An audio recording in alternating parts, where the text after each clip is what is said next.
What's up everyone, how are you all? Today we are back with another blazing Naruto story. What if Naruto gives up on Sasuke Chunin exams? If you enjoy then please like, share and do comments. And also check the description to original creator of this beautiful creation. Namikaze Minato stood upon Gamabunta's head, holding a newly born child in his hands. His child, his Naruto, forever destined to hold a terrible burden. One that he never asked for, and one he could never shed without untold destruction. Konoha's yellow flash sighed as he looked at his sleeping Naruto. His son, his last remaining relative on the face of the earth, and soon to be an orphan. Tears welled in the Hokage's eyes at the thought of his beloved wife. She had died in his arms less than 10 minutes ago in the hospital. She had died in childbirth. The strain of being a ninja combined with giving birth proved too much for his beloved. "Forgive me, my son," Minato begged softly. "Because of me, your life will be difficult. The village may not love you as I wish you would be as my son. Only time will tell. I'm sorry I can't live to see you grow up, to be happy, to laugh, to play, to cry, to succeed." A tear trickled down his face and splashed upon Naruto's brow. "I'm sorry, Naruto." The great leader of Konoha slowly lowered his head and kissed Naruto where his tear had landed. "May you grow up to be strong, wise and loved. May you find happiness in many things and succeed in your life." His words were soft yet painfully spoken. There was weight behind his blessing. The blessing a father gives his son before sending him off into the world to forge his own path. He held the bundle of cloth tighter to his chest before forcing himself to look up. Almost immediately, the sounds of battle returned to his ears. He had blocked out the din of battle to focus solely on his son. Less than a mile away, the Kyuubi no Yoko stood thrashing at Konoha ninja as they attempted to stop the fox demon's path of destruction. To keep their village safe, they would make the ultimate sacrifice. Minato paused for a moment as he placed Naruto gently in between his feet, clamping the newborn firmly in place. He couldn't hold this off any longer. He knew that it was only a matter of time before the demon slaughtered every last leaf shinobi and attacked the village. He slowly and carefully formed seal after seal, stringing them together in a long and complex chain, weaving a powerful jutsu out of his chakra. Gradually the pale unearthly shadow of the death god came into being, hovering behind him, its fearsome sight unseen to everyone on the battlefield. "Goodbye, Naruto." Namikaze Minato felt the cold, death-like spectral hand reach through him as the death god stretched its arm out through Minato and towards the rampaging Biju. As soon as its arm reached its target, the nine-tailed fox froze. A blinding light filled the ravaged war zone as Minato directed the Kyuubi's form into his son. Almost instantly the demon was gone, and on Naruto's belly a swirl seal formed as black as the midnight sky. "Demon, if you can hear this, know that you will never escape." The fourth Hokage coughed as the death god moved in to claim its payment. "Aid my son in becoming the best person he can be." His voice weakened as life began to leave his body. "Teach him how to be strong, guide him to be a person of honor and courage." Minato was on his final reserves. The force of the death god couldn't be delayed for long. "Help him learn my jutsu and become even greater than I." With his dying breath, Namikaze Minato managed to whisper, "I love you." He couldn't hold out any longer. With a savage yank, the death god pulled Minato's spirit from his body and ate it, slowly disappearing into nothing as he swallowed. With the death of his summoner, Gamabunta knew he couldn't stay long. With long, powerful hops, he carried his precious passengers back to Konoha, to the north gate opposite from the Hokage mountain. His tongue snaked up to his head and gently wrapped around the body of Minato and the now crying Naruto. He lifted them off and slowly placed them at the feet of an old ninja, one who had seen countless battles and had come through victoriously. "It is done," he boomed in a pained and sad voice. "Take care of him." With that, he disappeared in a large cloud of smoke which quickly disappeared. Sarutobi looked at the two forms at his feet. One living, the other dead. Sadly, the former Hokage of Konoha made a single shadow clone that picked up Minato's body, while he bent over and picked up the still crying bundle containing Naruto. He gazed at the newborn child in wonder and sheer amazement. Naruto had 3 long, thin scars on each cheek. They looked like whiskers. They were red and slanted upwards, tapered at both ends making them look streamlined. Surprisingly, the scars fit the boy's face perfectly. They were neither too long nor too short. They complimented his visage to the point where they looked as if they belonged there. The third shook his head. Naruto's burden would affect his life forever. Foster parents were an unlikely bet. No one would want the prisoner of the Kyuubi in their homes. The people would live in constant fear of the boy, knowing what was sealed inside him. There was no chance for the village to not find out what Naruto held. The death of the well-liked and adored fourth would need a thorough explanation. Nothing could be withheld as the villagers would without a doubt demand an explanation. The aged man sighed again as the mournful faces of the villagers began to emerge from their houses, hearing the terrible sounds of battle cease. Individuals wept at the sight of Namikaze Minato dead in the arms of the third. Sarutobi made his way through the streets of Konoha to the Hokage's mansion where he handed his successor's body to a small group of ninja specifically summoned to prepare their fallen leader's body for the grave. Wrapped in his bundle of cloth, a now sleeping Naruto lay unnoticed by the crowds and the ninja. The third slowly made his way to the Hokage's office where he closed the door and examined Minato's last work. On top of the desk lay a scroll with hastily written but neat script. Sarutobi sat down slowly in the chair behind the desk and picked up the document with one hand, the other keeping Naruto on his lap. Sarutobi-sama, if you are reading these words, then you know I am dead and the Kyuubi is sealed inside my child. I'm about to head to the hospital now, but I need to write out my last testament for my child Sasuke. I know not whether it is a boy or a girl, but that doesn't matter. All I want is for him or her to grow up knowing how to live honorably and courageously. I would rather have lived out this battle to see my child's future. I know that his or her life without me will be difficult. The medics informed me that there is a strong chance that Kushina will die from childbirth. They told me that the strains of giving birth are intense as it is, but her life as a shinobi may have pushed her body too far. If she is to die, then I wish for my son to be brought up in as loving an environment as possible. I know that you cannot take him in with more than likely your reinstatement as Hokage, but I beg that you find him a suitable home and watch out for him, as he grows older. Kushina and I decided that if we died, he would have the name Uzumaki Naruto. If he held my name, he would attract far too many of my enemies. When he reaches a mature age, please tell him who his parents were. Growing up without even knowing who his parents were will be tough, but it is for his own protection. Signed, Namikaze Minato. Sarutobi couldn't help but let a few tears roll down his face as he finished reading Minato's will and letter. I will do as you ask, Minato. He whispered resolutely. I promise you that. The aged Hokage placed the letter on the desk and resumed to shift through the other letters and documents. Most scrolls were about sealing techniques, which Minato had pulled out of storage in an attempt to find something to use against the Kyuubi. Amid the jumbles of the scrolls, the third was able to find mission reports and team assignments. Those he piled on the floor in order of mission rank, placing the S and A class missions closest to his desk, while leaving the lower B, C, and D class missions over to one side of the office. The bane of the cages seemed to be paperwork. Nothing was more time-consuming, nerve-wracking, tedious, and hated in the cage's line of duty. The most powerful shinobi of the hidden villages were stuck in their respective villages, doing paperwork, not missions, paperwork. Sarutobi sighed as he gently picked up Naruto. The infant would need a wet nurse. With the number of shinobi killed in the attack, the orphanages would be admitting more children. More children meant an easier time slipping Naruto into the organization without unneeded attention. The old shinobi sighed as he exited the office. He was going to have to retake the title of Hokage. He was going to have to rebuild Konoha to its former strength. He was going to have to deal with Naruto. Not surprisingly, the streets of the Hidden Leaf were packed with civilians and ninja alike, all of them trying to help the wounded to the hospital. Konoha's renowned medical teams would have to come through for the village yet again as the wounded continued to flood into the gates. No one seemed to notice the Hokage suddenly henge into civilian and mingle into the crowd. He was hidden as a middle-aged man with scars on his face, obviously a laborer, with brown hair, brown eyes, and plain clothes. Nothing stood out about him except for the sleeping infant in his arms. When he arrived at the most hospitable and well-known orphanage in Konoha, he acted confused and slightly on edge.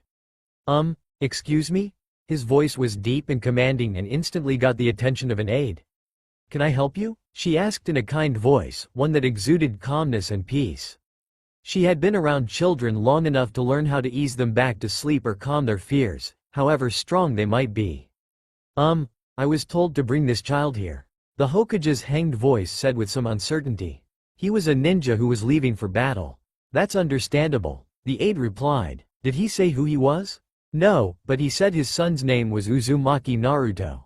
Sarutobi replied, his false voice slowly gaining confidence. He said that if he survived, he would come to reclaim his son here, so here I am. Very well, the aide said with a sigh. With such an intense attack, we are literally overflowing with new orphans. Naruto started to cry that moment. I guess he is hungry. She looked at the man and said, I'll take him from here. Thank you for bringing him, and if you see the man, tell him where his son is. I will, Sarutobi replied, knowing full well that Minato would never come. He walked out of the orphanage and into the streets. He released his henge and readied himself to face the task at hand. 5 years go by. Naruto was running as fast as his little legs would carry him. Behind him, an angry crowd was chasing him, throwing all manner of projectiles at the poor blonde boy.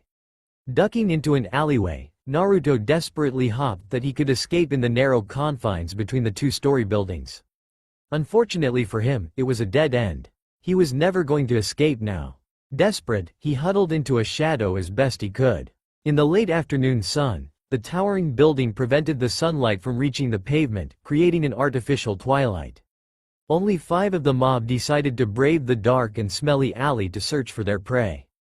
Come out, demon, one said in a sickening sing-song voice, mocking the terrified Naruto. Come out and die. Naruto couldn't help but huddle closer to the alley wall, partially hidden by a dumpster. His arms were wrapped around his knees, which were tucked into his chest. Naruto was small, but his blonde hair and lack of objects to hide behind didn't aid in his hiding. Even in the artificial twilight, he would be completely visible if the villagers only edged a little further down the alley. He shivered in the crisp October air. For some reason, they stopped and abruptly turned around and left the alleyway. A teenage boy wearing a ninja outfit, complete with a Hite 8, dropped from the rooftop and landed next to the small 5-year-old. You save me? Naruto asked, struggling for words. Even though he was a 5, his vocabulary wasn't stellar. Being called monster and demon all his miserable and lonesome life didn't help him build his speech. Why do you think I tricked them into leaving you unharmed? He asked with a grin on his face. No.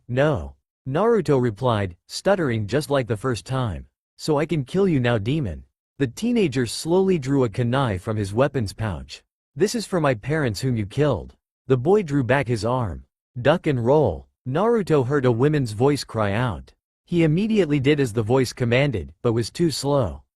The ninja plunged the gleaming black kunai into Naruto's heart, or he would have if Naruto hadn't started to move.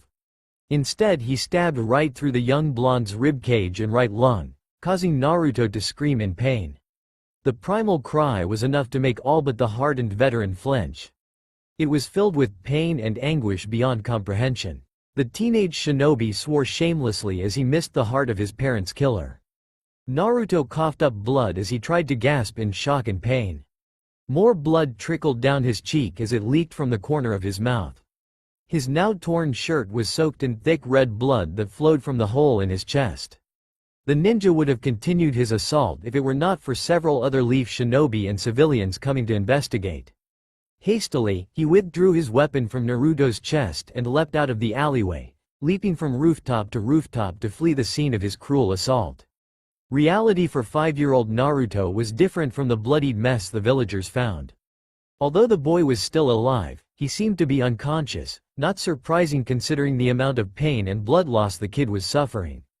Reality for Naruto was damp and dark. His fearful eyes glanced from side to side, seeking something, anything that could tell him where he was.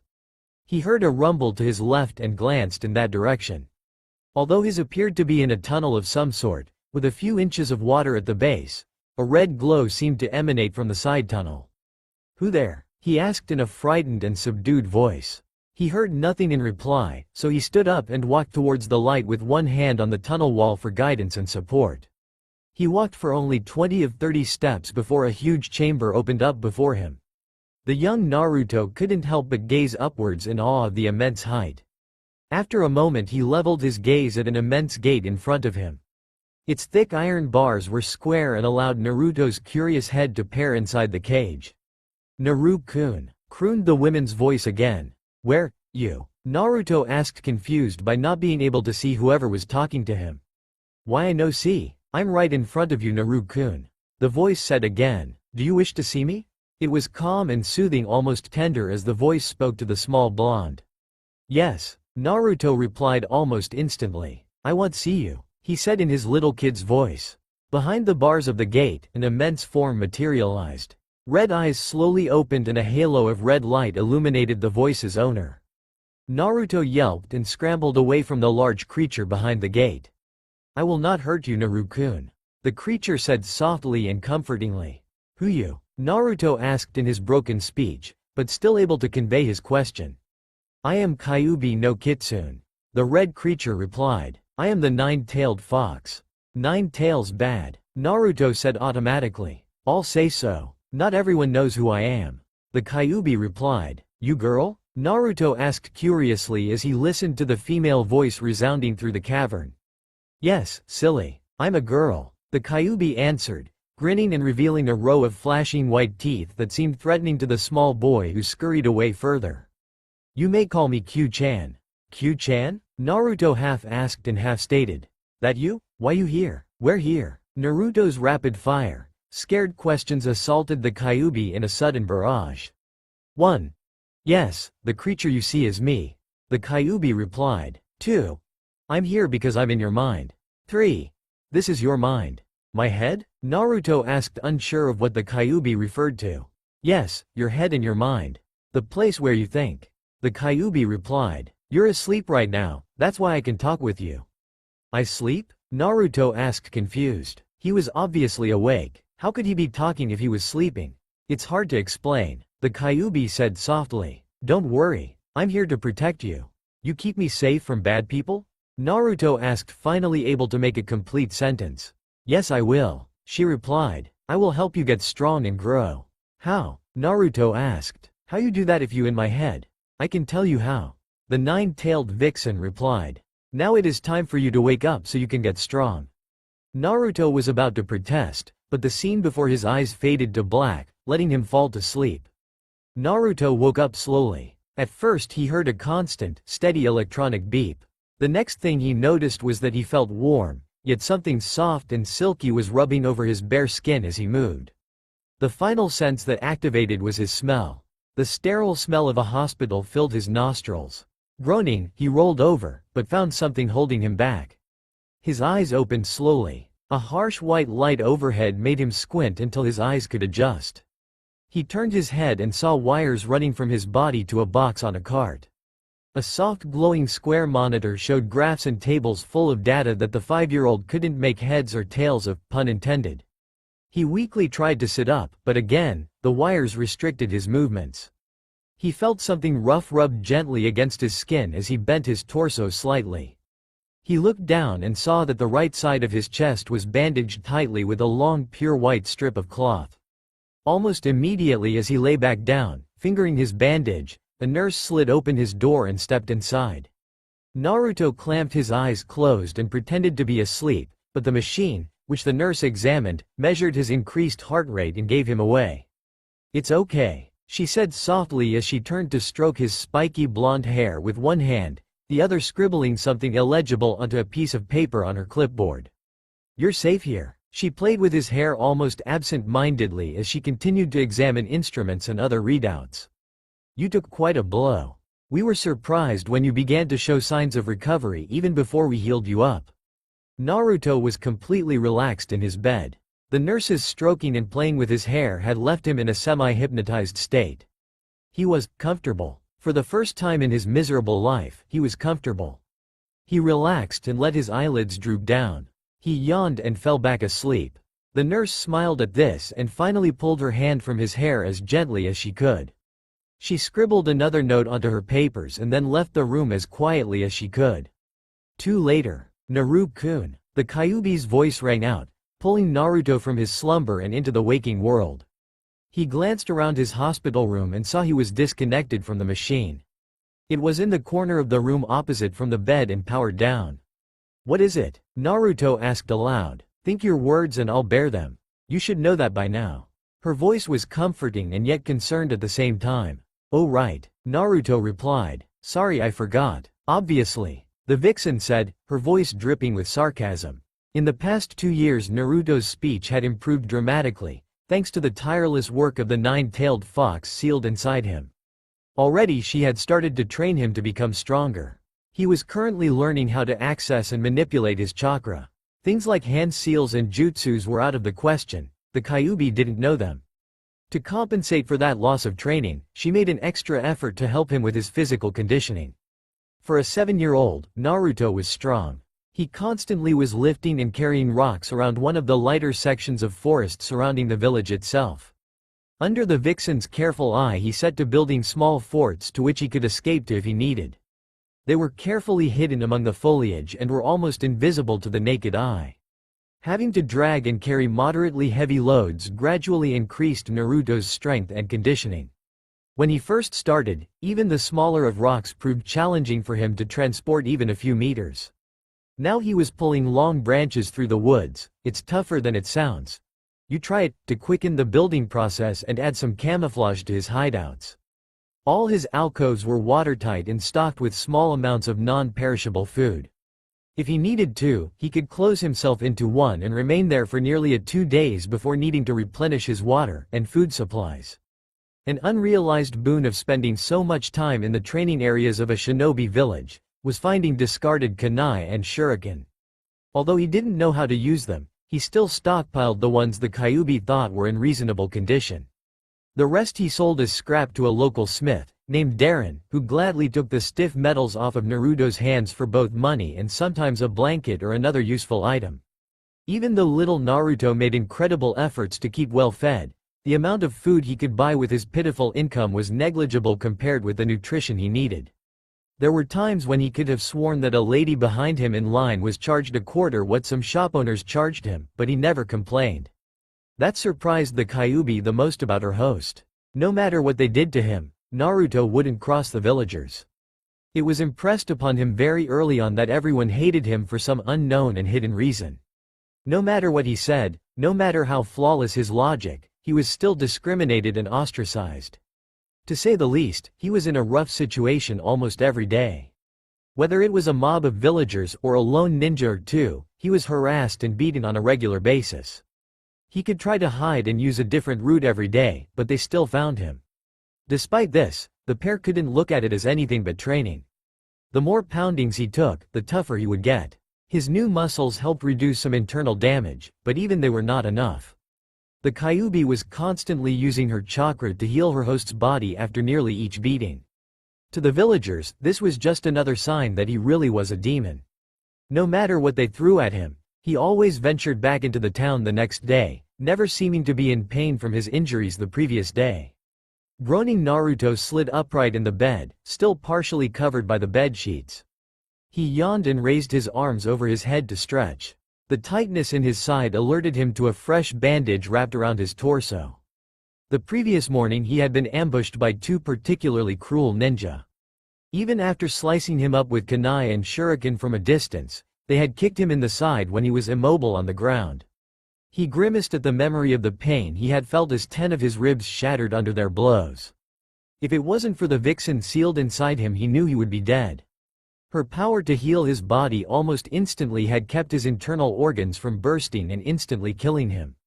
If it weren't for a patrolling Anbu, he would have been too injured to continue living.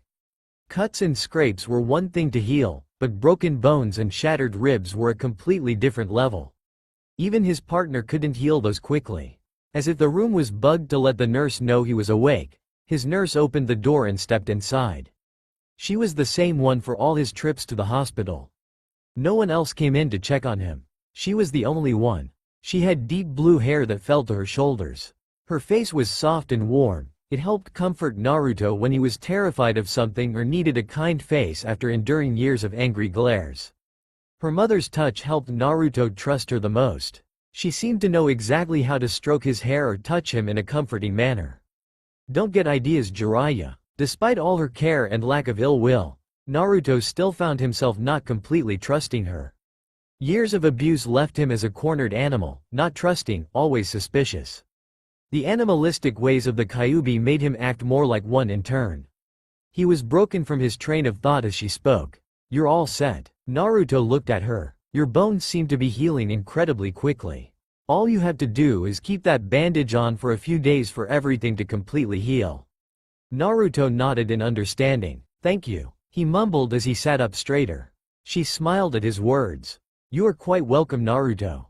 But please, for your sake, don't go looking for fights. You're always getting hurt. It's not like I'm trying to find a fight." Naruto replied sullenly. "They come looking for me."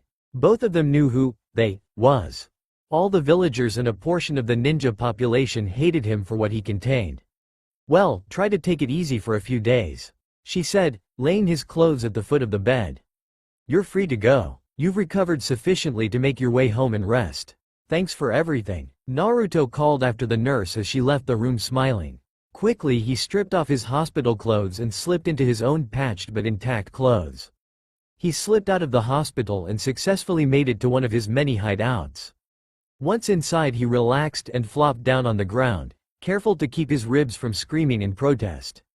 "Careful," the Kyuubi warned. "You aren't healed all the way yet. You need to rest for a while. But I'll need to get food by noon tomorrow." Naruto complained. "I'll need to move about." "Didn't you listen to a word that your nurse said to you?" she asked. "She said to not strain yourself for several days." She paused to contemplate their situation. "I'll have to think of something to help you out." "But what about food?" Naruto asked. "You certainly have a one-track mind. You know that?" the Kyuubi asked, mussing about what to do. "Food is important," Naruto retorted. "I need food to survive. You might be able to summon me," the Kyuubi said after a minute of ignoring Naruto's protests and rants about food. "How would that help me?" Naruto asked. "You're hundreds of feet tall and will attract a bit of attention." "Baka," she shouted, smashing her many tails into the water in her cage. "I'm incredibly powerful. The only reason why I'm big is because of all the power I have. If you were to limit the amount of chakra that leaks out, I could assume any size needed. If this was possible, why didn't you make me summon you when you first started to talk with me?" Naruto asked, slightly betrayed by the vixen's apparent lack of consideration. "Back then you didn't have the strength to do diddly squat," she said, offended by the blonde's accusation that she, the Kyuubi no Kitsune, would betray someone. "Now, only after all your training, might you be ready for this." "Alright," Naruto replied, slightly forgiving the fox. "So how do I do it?" "I haven't gotten that far yet," she confessed. Naruto's sweat dropped at this. "Then why mention it if you don't know how it would be done?" Naruto asked. "I'm sorry," she replied. "But I could teach you how to bring the big version of me out. I'm only working on the size control right now." "How long have you been working on this?" Naruto asked. "Shush," she hushed him. "About 5 minutes and I'm almost done, so stay quiet." The blonde could hear the Kyuubi's mutterings and after another 5 minutes she finally spoke. "Alright, I've got it. Finally. Took you long enough," Naruto exclaimed with mock exasperation. "You try figuring out something this complex in 10 minutes. She retorted. "All you have to do is hold your hands in this position." She pulled Naruto into his subconscious in front of her cage. She used her forepaws to show Naruto the hand seal. "I thought you didn't know any hand seals."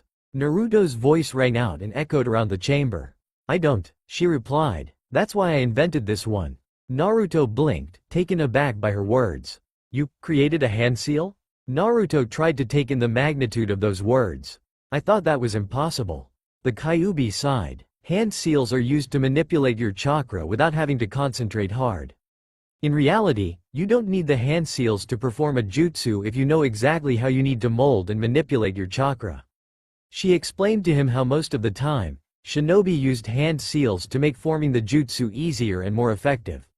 "You could learn how to summon me into any size you want, but that would take years to learn and then many more years to master.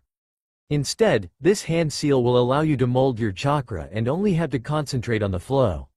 The flow determines my size."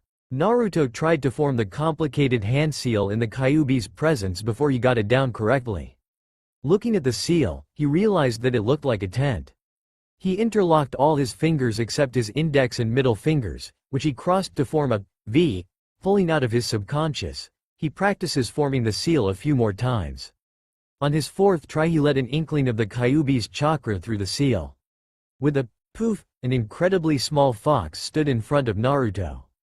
A little more chakra next time, she said in Naruto's mind. Naruto nodded and released the new jutsu. The Kyuubi disappeared in a second poof of smoke. Alright, how much more chakra would you recommend? The blonde boy asked. Maybe twice as much. The vixen replied. I'd like to be the size of a normal fox. Alright, Naruto replied as he performed the jutsu again. When the smoke cleared this time, the Kyuubi sat blinking at Naruto. She was about 3 feet long, with a single tail swinging behind her. I thought that you had 9 tails. Naruto stated. The more power I have, the more tails I will grow. She replied. With the pitiful amount of chakra you let me have, this is the biggest I can grow with the most tails possible. So you could have 9 tails worth of power while still being that size? Naruto asked. Yes, but the power would undoubtedly bring shinobi running from miles to investigate. She sighed. She would love to be roaming the plains and feeling the air run through her fur, but instead she was trapped inside a small, human boy. The kind of power I possess cannot be hidden or masked. There is simply too much. Oh, alright, Naruto said. So are you going to get food or something? I was just heading out. The vixen replied as she bounded out the entrance and disappeared into the underbrush around the hideout. Naruto looked out trying to see the red fox through the dense foliage but to no avail. Sighing, he settled into a slight depression in the ground that he fit in perfectly. Without anything else to do, Naruto picked up one of his many kunai and began to whittle a short stick. It was one of his habits that he fell into when he needed to think or simply pass the time. Now was just time to be wasted. With his Q-chan out hunting or doing something to gather some food, all the little blonde 7-year-old could do was to wait for her return. He whittled and whittled, not really paying attention to what he was doing with his hands, completely on autopilot. He heard a twig snap outside and then another. Q-chan, where are you? I'm stalking a rabbit. Shush, she replied from her location not too far away. There's someone near me on the outside, Naruto said with worry creeping into his voice. Naruto snapped to attention when he heard the twigs snap as people drew nearer to his hideout. Almost immediately, he dropped the stick he was whittling, and grasped the hilt of the kunai in a firm grip. He crawled to the far side of his hideout, farthest away from the entrance, and waited with nervous excitement. His ribs screamed in protest as he bumped ever so slightly against the wall of his abode. Naruto could hear voices now, as the snapping grew closer. Even through his walls the voices could be heard with some clarity. Hinata-chan, your father doesn't like it when you leave on your own. The kind woman's voice struck a chord with the blonde Jinchuriki. She sounded like a kind mother. Hi, Okazen, squeaked a small and timid voice of a girl around Naruto's age. Her voice had not yet developed and was still as small as she was. Should I try to use my Byakugan? Why not? The older woman replied. It would make father proud if you improved your abilities with it. Naruto heard a shuffling in front of the entrance of his hideout. Timidly, he crawled to the entrance and peered out to see to whom the voices belonged to. There were 2 people standing a mere 3 meters from his door.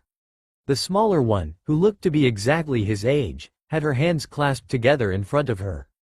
Byakugan, she cried and startled Naruto. Her eyes seemed to suddenly bulge out of her head. Upon further examination from Naruto's hiding place, he realized that it was the veins around her eyes that had bulged out. When she turned slightly in Naruto's direction, he could see that her eyes were pale lavender, almost completely white. He gasped slightly, attracting the attention of the older woman. She started to walk towards Naruto's position when the Kyuubi burst out of the undergrowth and slid to a stop in front of Naruto in the entrance. Naruto was relieved at the sight of his foxy companion, but he was still scared of the 2 human females a meter from his hidden location.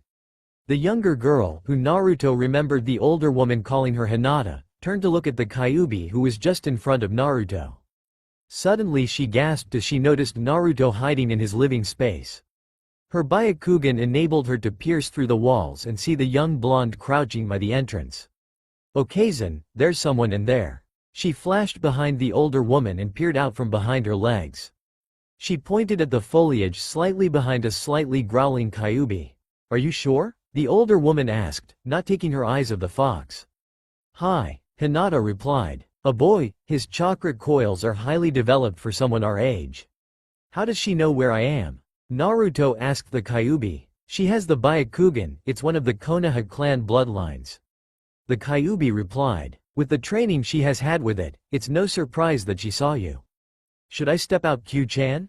Naruto asked his vixen companion. They already know I'm here. Staying hidden no longer holds a tactical advantage. She replied. Just make sure you're armed and ready to run. Naruto stepped out like the Kyuubi suggested, holding his kunai in a defensive position. The weapon surprised both females, but only Hinata showed it. Who are you? Naruto asked, his nervousness clearly evident in his wavering voice. What are you doing here? The Kyuubi moved to stand next to Naruto, still weary of the females, but ready to fight nonetheless. I am Hyuga Hinata. Hinata squeaked from behind the older women. And I am her mother. The older woman said. Now who are you? I'm Uzumaki Naruto. Naruto replied quietly. The Hyuga standing in front of him barely heard him, but were able to decipher what he said. It's nice to meet you, Naruto-kun. Hinata's mother said. Why are you out here? I'm hiding from the villagers. Naruto replied truthfully, looking incredibly wary of the two near him. Careful, cautioned the Kyuubi as she tensed, ready for whatever reaction the Hyuga might have. Why are you hiding from them? Hinata asked. Are you playing a game? No, they like to hurt me real bad.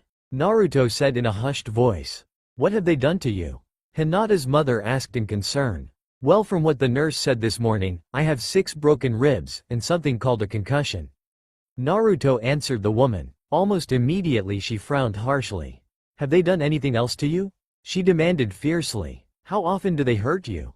Every time I sneak into the village for food or something, they seem to find me and beat me up. Naruto's eyes welled up with some tears, causing him to wipe them dry. He didn't sniffle or bawl his eyes out, but tried to regain his composure and continue. They leave me such bad shape that I had to go to the hospital 2 or 3 times a month. You poor thing, the older woman said sadly. How do you survive? Most people would be bedridden for weeks with broken ribs like yourself.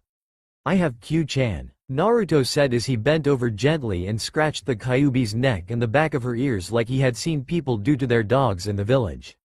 She leaned into him, trying to savor the feeling, but instantly remembered the situation they were in and pulled back. She looked at the 2 female Hyuga and sniffed the air around them. Besides, I heal fast. Yes, you are lucky to have such a faithful companion. Hinata's mother replied and smiled. Now since you asked us what we were doing out here, I will tell you. She placed a hand on Hinata's shoulder and scooted the girl in front of her. Hinata wandered off from our walk while I was talking to some other clansmen. I caught up to her here where we found you. She looked at the blonde boy standing before her and at his sharp, clear blue eyes. Does that answer your question? Yes, thank you. Naruto had let his kunai fall to a neutral position earlier when the two didn't attack immediately, but now he threw it back into his hideout, relaxing in their presence. They're trustworthy, the Kyuubi said as she finished sniffing them and the air around them. If they had wanted to harm you, they could have done so almost immediately. Besides, they don't have any sense around them to indicate anger or an inclination to violence. Are you sure? Naruto asked. This could be a trap. I don't think so, they seem to have honest intentions, but nevertheless don't trust them blindly. Take a kunai or 2 with you. She replied. What do you mean? They aren't taking me anywhere. Naruto said. So would you like to come with us to have something to eat? Hinata's mother asked Naruto. Go ahead, I'll be with you. Urged the Kyuubi. It's about time he made a friend and an ally. Okay, Naruto answered. Let me grab a few things. He vanished back down his hole and returned a moment later with a small sack full of shuriken and kunai. When he received a strange look from the older woman, he explained. I find these laying around the training grounds and sell them as scrap metal. His answer seemed to satisfy the mother who, upon further examination, saw that the weapons were deformed, dulled and defiantly not in usable condition. The mother and daughter duo lead Naruto through the forest along a walking trail that villagers occasionally used to take peaceful walks on. As they neared the village, the 3 drew increasing amounts of attention. Naruto also began to hear the usual whispers of monster and demon, as well as a few vicious comments directed towards the 2 Hyuga. What are they doing with him? And I thought that the Hyuga had more class. When Naruto heard the comments directed towards his two companions, he snarled. The Kyuubi, running around Naruto's heels, also drew back her snout to form a noiseless snarl as she felt Naruto's anger and heard the comments. Upon entering the village proper, the news that one Uzumaki Naruto had entered the gates of Konoha spread like wildfire. Soon, a small crowd followed only a dozen steps behind the three. Hinata's mother ignored the crowd for a few blocks, but finally she stopped, spun around and confronted the crowd. "Can I help you?" she demanded. "You can give us that demon." One man shouted. "You should know better than associate with monsters such as him." A second cried. "We must kill it for what it did to us." A third and fourth voice demanded. Soon the crowd formed a circle around the three. Hinata's mother backed the three of them up against a wall and placed herself in front of both Naruto and Hinata, protecting them equally. At some unspoken signal, the crowd rushed towards the three standing against the wall, with the intent to kill Naruto and whoever stood in their way, no matter who they were. Naruto and the Kyuubi flew into action. Naruto flung the heavy bag of broken ninja weaponry at the nearest few villagers who were knocked back by the force. This gave Naruto time to carefully remove two good kunai from underneath his shirt and readied himself for the next wave of villagers. To Naruto's right, Hinata's mother had engaged in a taijutsu fight with some more villagers. Despite the fact she wasn't a kunoichi, being a part of a ninja clan taught her how to defend herself. The Shi and Naruto stood protectively in front of Hinata, whose activated Byakugan helped her dodge any projectiles that might have gotten past her protectors. The Kyuubi stood furthest to the right and leapt at anyone who approached her. She showed no mercy and brutally incapacitated all the men who tried to attack her. In under a minute, Anbu Ninja arrived at the scene and forced the mob to stop their assault. They were slightly shocked to see a bloody Kyuubi standing over the fallen men on her side of the fight.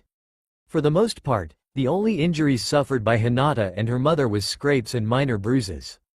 Naruto, on the other hand, only aggravated his broken ribs, causing him to seize up in pain after the fight was over.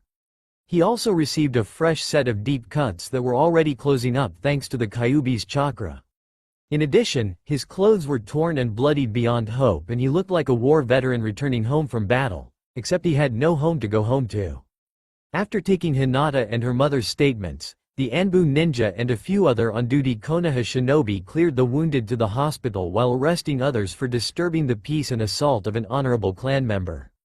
Hinata's mother looked over the blonde who had just helped protect her daughter before deciding what to do. "Come, we're getting you some new clothes," she said to Naruto while firmly grasping Hinata's hand. "After that we'll get something to eat." This embarrassed Naruto to no end. "No, I should probably let you go on your way. I'm sorry I put you two in danger, it won't happen again." Hinata's mother looked at Naruto in almost complete disbelief. "Naruto-kun, you just helped protect my daughter. I must repay your actions in some way.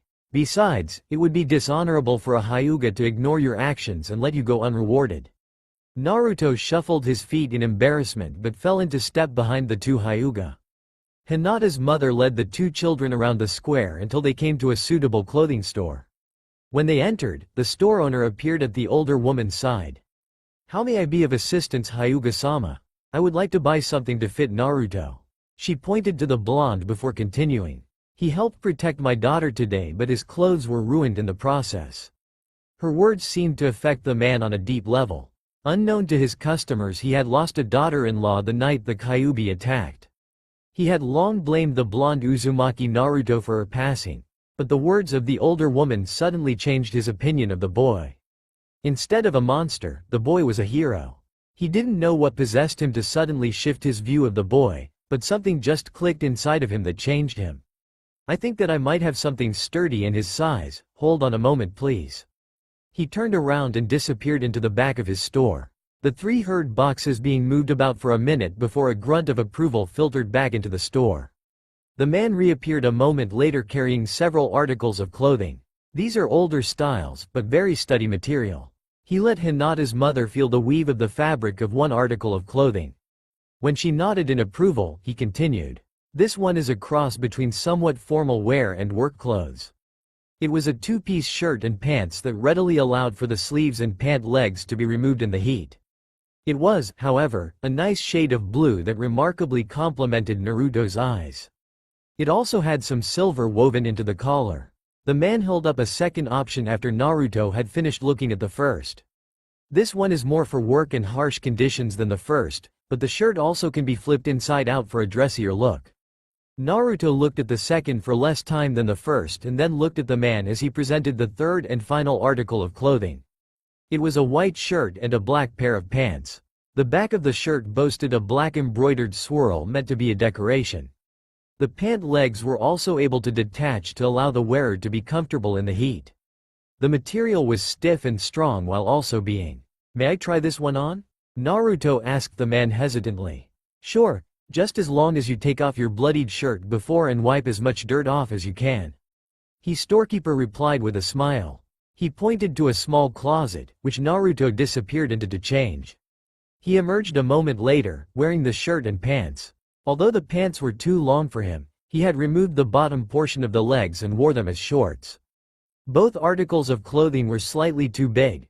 They gave Naruto a comfortable fit while giving him room to grow. "I like this one," Naruto stated. "Then we'll get it," Hinata's mother said with a smile. Turning to the shopkeeper she asked, "How much do they cost?" Considering that I was going to turn them into scrap material when I got the time, no charge. He replied, much to the older woman's shock. "In fact, I have a few more sets that you can have for free if you'd like. You'd save me the trouble of storing and dealing with them. That is most generous." She bowed to the old man. Thank you, sir," Naruto said, imitating Hinata's mother and bowed slightly. The man smiled as he came back a moment later with a small bag of identical clothes to the ones Naruto was wearing. "Here you go." He handed it to Naruto, who accepted the bag and peeked inside to see 3 other sets. Hinata's mother led Naruto and Hinata out of the shop after she thanked the owner again for his generosity. She took them down a side street, which intersected the main street of Konoha. They made their way towards the Hokage's tower before taking a left and stopped before a small outdoor restaurant. "Have you ever had ramen?" Hinata asked, overcoming her shyness to manage the sentence. Naruto shook his head. "I've never heard of ramen, what is it?" Hinata's mother chuckled at Naruto's response. "Come up here and find out," she said, patting a seat next to her of the opposite side of her daughter. Needless to say, the following meal turned out to be quite enjoyable for Naruto. Ramen was now officially his favorite food. As he slurped through his 4th bowl, he paused to enjoy the exquisite taste. He wasn't shy when it came to letting the cooks know how good their meal was. Hinata's mother smiled as she watched the blonde on her right eat with gusto and pack away more food than she thought a 7-year-old could possibly eat. Naruto stopped after his 4th bowl and patted his rounded stomach. "Thank you very much for the meal." The blonde felt something furry rub against his dangling legs and looked down to see the Kyuubi, somehow cleaned off from the fight, sitting next to his stool. Smiling, he patted, scratched her head fondly, earning him something comparable to a purr from the vixen. "You were right, they are nice people," Naruto told the Kyuubi. "They got me new clothes and 4 bowls of the most amazing food ever, ramen." "Are you going to do anything else with them?" the fox asked her host. "I don't know," Naruto replied, "but I'll find out soon enough." "Naruto-kun, I would like for you to meet Hinata's father, my husband. I'm sure that he would like to know who helped protect his daughter." Naruto only nodded as he took this information in. In his head, Naruto was stunned at how he was being treated. For the first time in his life, someone had actually bought something for him and was trying to introduce him to their family.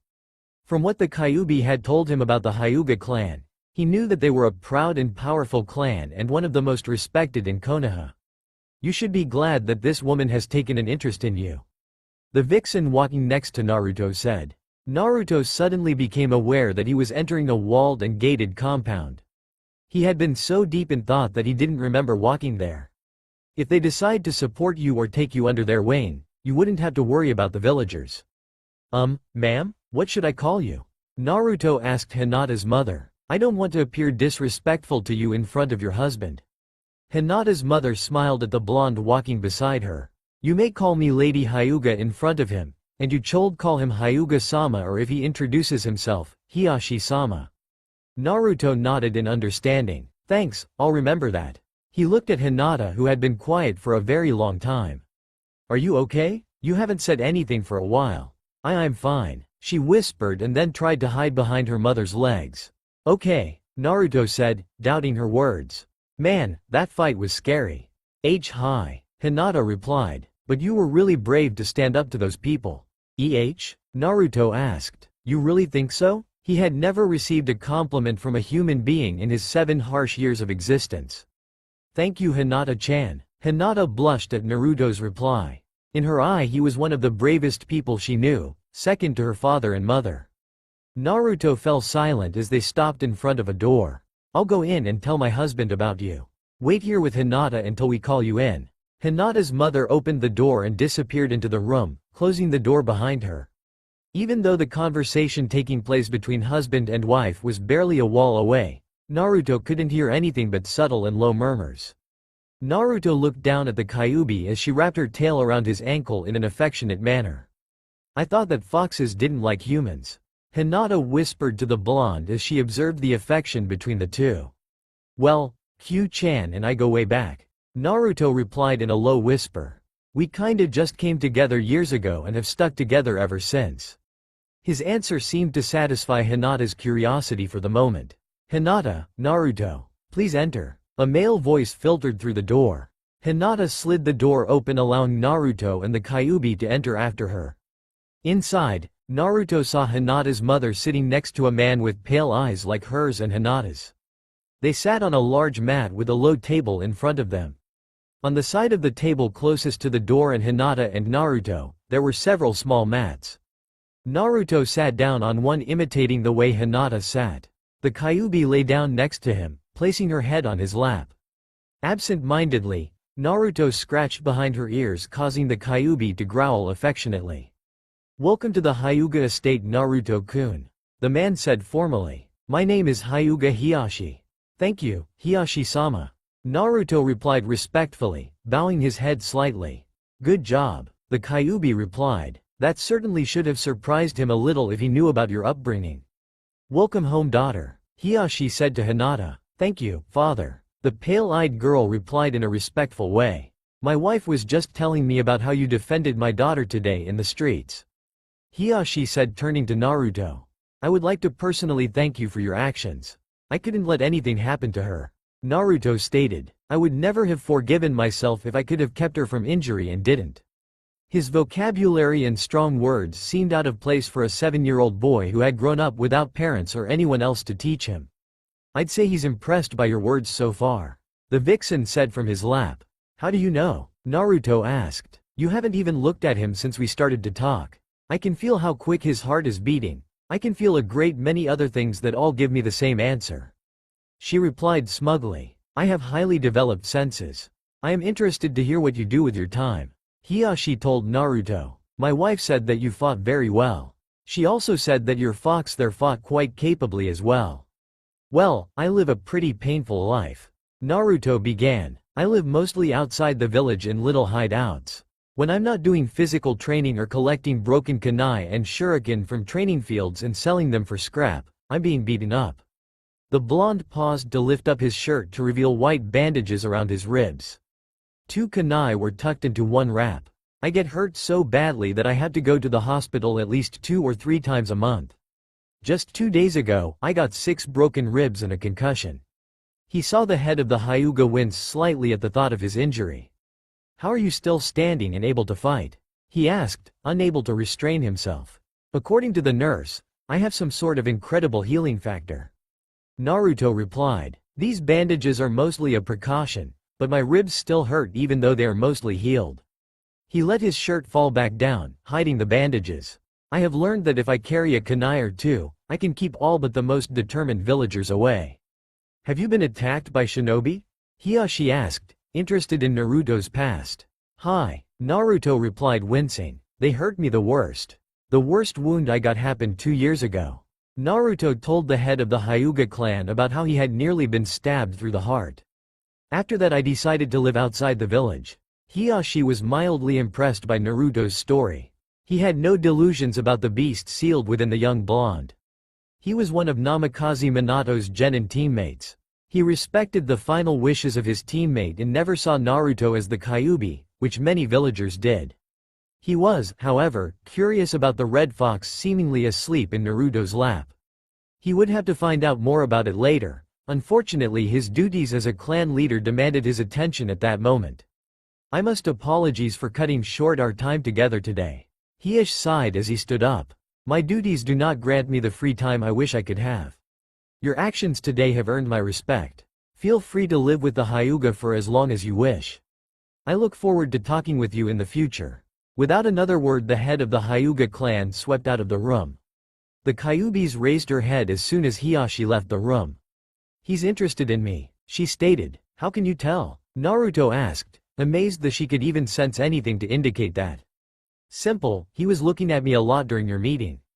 The vixen replied. Are you going to stay with the Hyuga?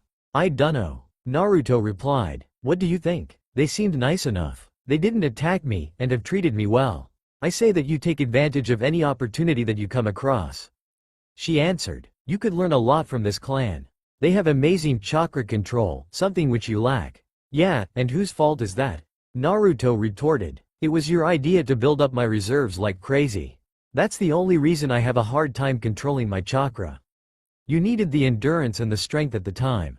The Kyubi replied truthfully. If you worked on control, you'd have been dead within a week. Naruto-kun, why don't you come with me? Hinata's mom said to the blonde.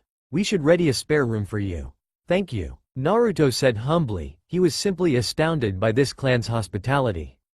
Hyuga Hiyashi tried to alleviate his headache by massaging his temples. It didn't work. There was simply too much discord among the village leaders at this particular meeting. Naruto's little fight didn't go unnoticed by many of the council members who still bayed for his death, claiming that he was an unstable monster. He attacked a group of peaceful civilians and nearly killed several. One non-ninja councilman exclaimed. A violation of law like this cannot go unpunished. Hiyashi stood up. Councilman, I'm not sure where you got your facts from, but I have two reliable accounts of today's incident that say otherwise. Are you defending that monster? A second council member exclaimed as he stood up. Whomever your sources are, they are false. I have plenty of eyewitnesses that say he was the first to make an aggressive move. May I ask why you say my wife and daughter are liars? Hiyashi asked in his cold tone of voice that indicated he was mad. Naruto is not a demon or a monster, or any of the other things that you may call him. He defended my daughter without any regard for his personal safety. That is simply preposterous, a third civilian member stated. He has a long history of fighting villagers whenever he enters the gates of Konoha. Have you ever sat down and talked with him?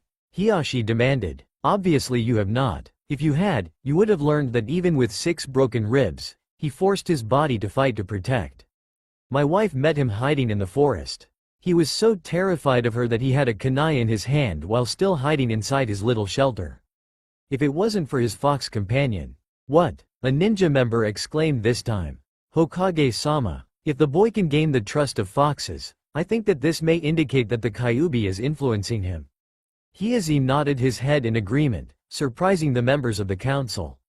I believe that the Kyubi has found a way to circumnavigate the seal. He held up his hand, calling for quiet as nearly everyone in the room burst out shouting.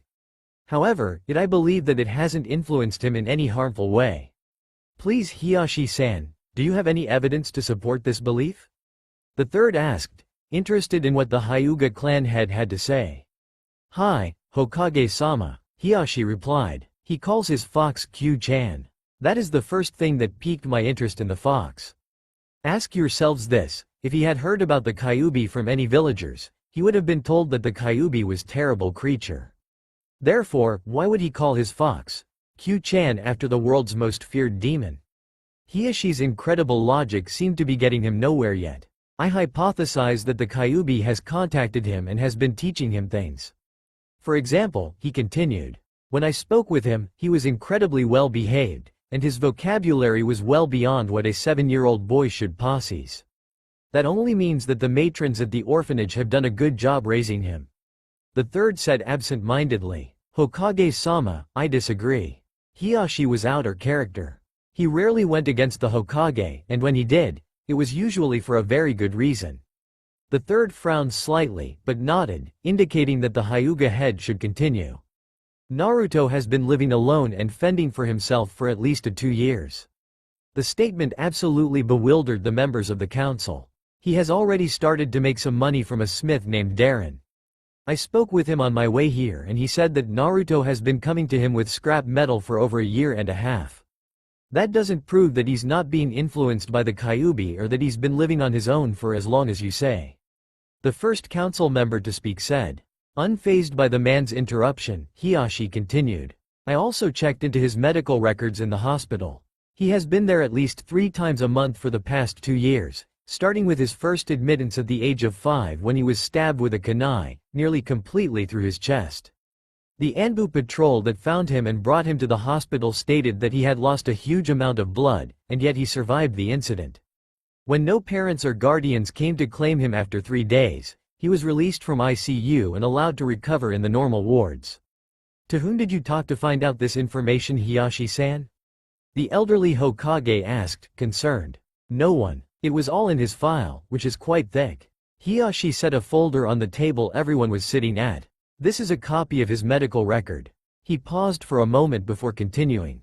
It states on every single admittance to the hospital that he recovered in a matter of days, if not hours, no matter how grievously he was injured.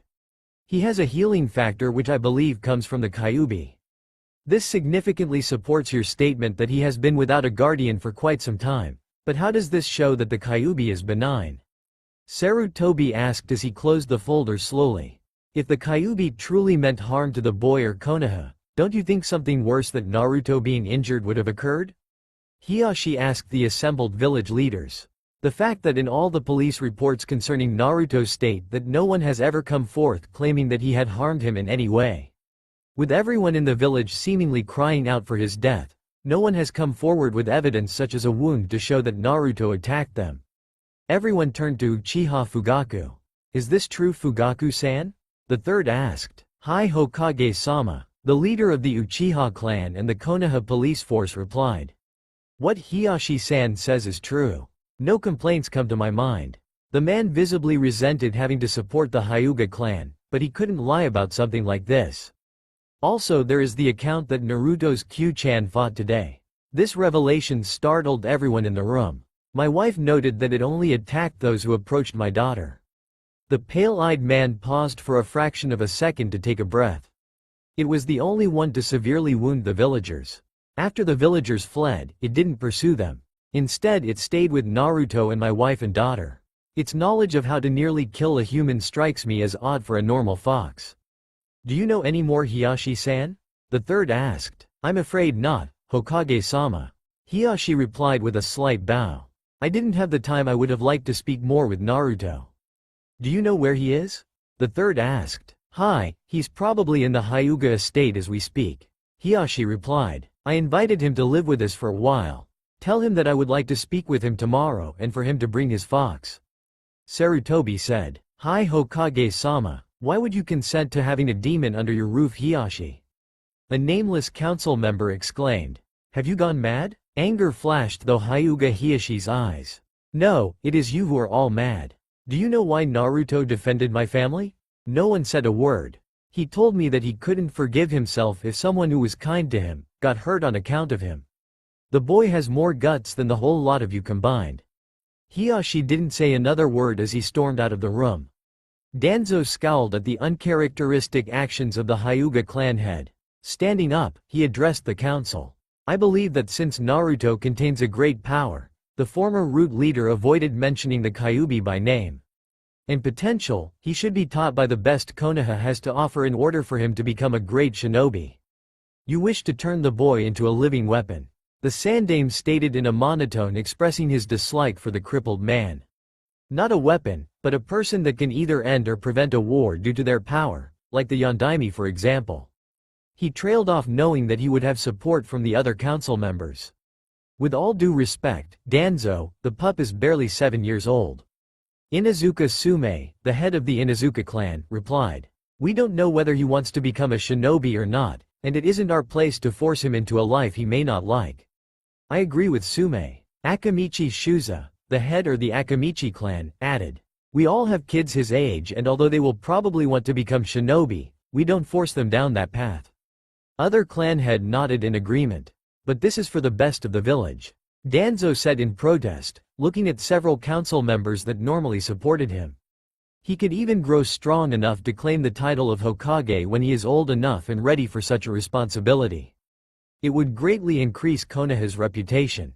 Pray tell, Danzo, who did you have in mind to train the boy? Sarutobi asked suspiciously. I know that I may not be fit for shinobi duties, but I can still pass on my knowledge to younger generations. Danzo's cool voice enticed those who listened to agree with him, but to his dismay, many were not convinced. I think that those who learned under me in the past have benefited greatly from my tutelage. Yes, so much so that they are beaming with smiles and saying to everyone they can how great a teacher you are. Nara Shikaku, the head of the Nara clan, said sarcastically. Bullshit. While I will admit that you produce. The third trailed off looking for the right word. Excellent shinobi, you do not try to let them keep their personalities. You strip them of their emotions, leaving them unfit for any other line of work. I agree with Hokage-sama. Aburame Shibi, the head of the Aburame clan, stated in an emotionless voice. Although we, Aburames, think logically, we are not devoid of emotions. Someone without emotions cannot truly be a human because emotions define us as a species. His words backed the Hokage's position. Feelings also drive shinobi to strive their hardest to obtain their goal. He turned to Danzo before continuing. Danzo, how someone without unnecessary emotions can love Konoha enough to be willing to die for its safety? Is not love an emotion? Quite frankly, your trainees are failures of humans. The head of the Inuzuka clan added her 2 cents to the Aburame's cause. Danzo scowled at their stances on the issue, as well as the lack of support he received.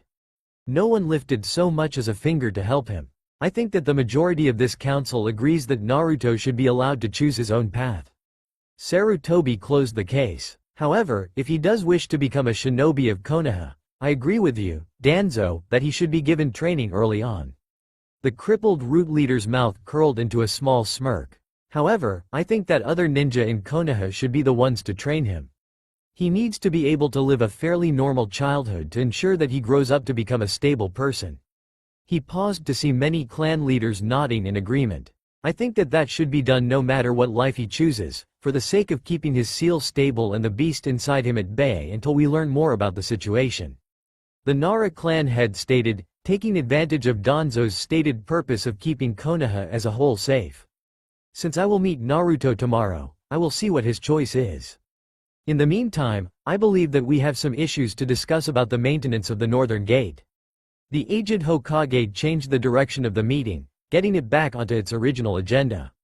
Sarutobi sighed as he gazed through his crystal ball. He could see Hinata, Naruto and the fox playing tag in one of the many Hyuga courtyards. From where the aged Hokage sat, he could see that Naruto's companion was anything but aggressive.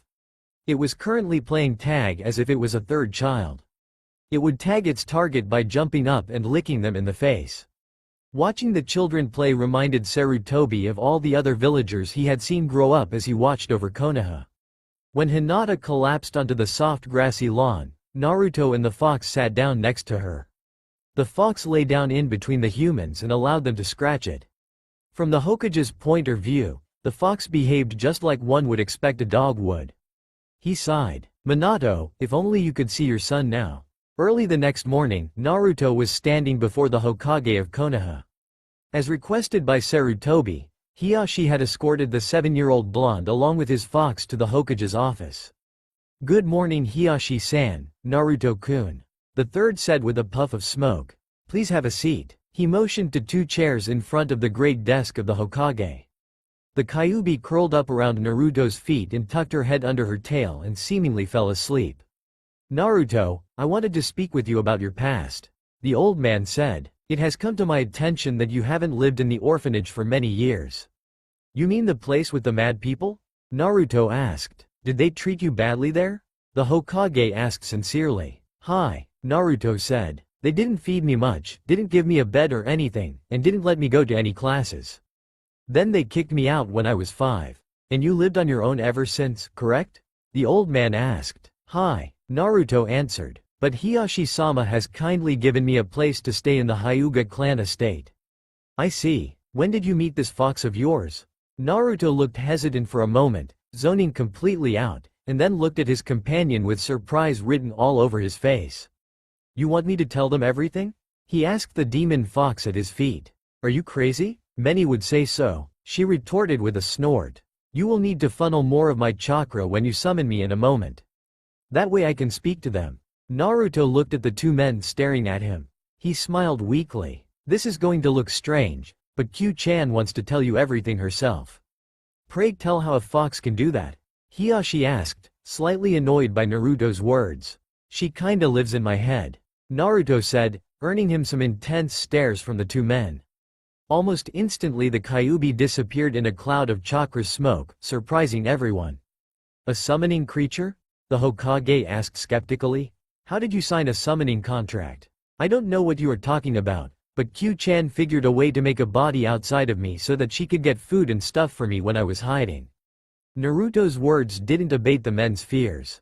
The young 7-year-old blonde clasped his hands into the hand seal the fox had taught him.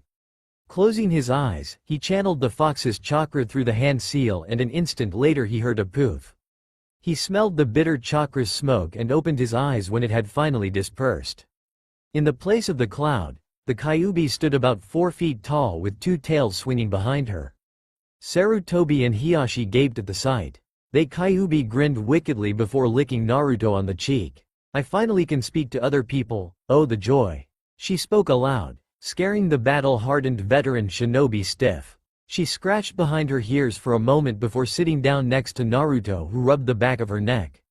As you can see I'm not here to fight, kill or harm anyone, except those who wish me, and by extension Naruto, harm. Forgive me for being rude, but what the hell is going on here? Hiyashi asked, actually losing his cool enough to swear. Hiyashi-san, I am the Kyuubi no Kitsune, the one you fought all those years ago. The blood-red vixen grinned as both the Hokage and Hyuga head shuddered. I'm quite sorry for the misunderstanding. Q-chan, why did you attack Konoha in the first place? Naruto asked. You never told me, and they don't trust you because of that. I would like to know why myself. Sarutobi stated. And I, Hiyashi added, as well as the rest of Konoha. About a month before we met on the battlefield, I was living with my family in the forests of the west. She scratched her nose with a forepaw before continuing. I left for a morning run and when I came back, everyone was slaughtered. A tear fell from her eye and splashed onto the wooden floor beneath them. Someone had come and killed them all. With their blood, they had written a message claiming that, the leaf's hand will crush all those who oppose it. The whole area had the strange stench of a snake but I dismissed it. I ran here fully intent on slaughtering every person in Konoha in revenge. But that is where everything fell apart. The demon fox lay down, placing her forepaws over her snout as if to cover her face. The first thing I noticed is that the shinobi from the leaf were absolute weaklings. No one capable of hurting, let alone slaughter my family came out to meet me in combat. Then why did you keep on attacking? Sarutobi demanded. I don't know. The vixen moaned. Next thing I knew, I was being sucked into Naruto-kun's body. The man who sealed me away was in tears. He asked me to watch over the child since it was the only thing I could do. He said I was never going to escape. He was right, you are intimately bound to Naruto. Hiyashi stated. If he lives, you live, if he dies, so do you.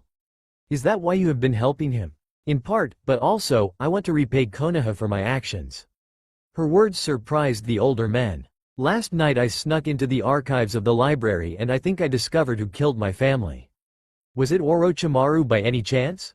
Sarutobi asked. Yes, she said slowly. How did you know? Her demanding voice shook the entire room. He was my student, the third said slowly, earning a menacing growl from the Kyuubi. Her twin tails flew dangerously behind her. But he turned traitor nearly 10 years ago. The vixen's growl stopped abruptly. So he was the one who did it. She muttered. It is quite possible. Hiyashi stated. He was one of the 3 legendary Sannin of Konoha. He is an incredibly powerful shinobi who doesn't like Konoha and also, probably most importantly, has the snake contract. That explains the stench of snakes. The Kyuubi said thoughtfully. As well as the specific mention of Konoha. From our spy network we have learned that he has been affiliated with a group of missing nins that seek the tailed beasts for some reason. The Hokage added his 2 cents. That explains you as a target for the brutality. Yes, it does. The ancient fox trailed off and lay back next to Naruto deep in thought. Naruto, I was wondering what you plan to do in the future. Sarutobi said. Many powerful people in Konoha want to know if you wish to become a shinobi. I don't know. Naruto confessed. Last week I was living on my own with Q-chan, and today I have a place to stay, for a little while at the very least. He added looking at Hiyashi. I'm just really unsure about what to do right now. Besides I have to think about Q-chan as well. His concern for the fox demon surprised Sarutobi. He thinks of practically everyone else before himself. He has the potential to become a fine shinobi, and even Hokage. The battle-hardened shinobi smiled as he looked at the young blonde sitting before him. Would you like more time to think? He asked. Naruto nodded. Maybe a few hours? Would that be alright? He asked nervously. You don't need to rush something like this. Sarutobi said in a serious voice. Becoming a shinobi is hard work and a dangerous life. Thank you, I'll keep that in mind. Naruto replied. Is there some place where I could go to think? On top of the Hokage's mountain is a peaceful place that I sometimes go to think. The Hokage replied. People rarely go there, so you won't be disturbed. If you'd like, you can go there right now. Do you know how to get there? Hokage-sama, I've covered every single square inch of Konoha during my flights from villagers.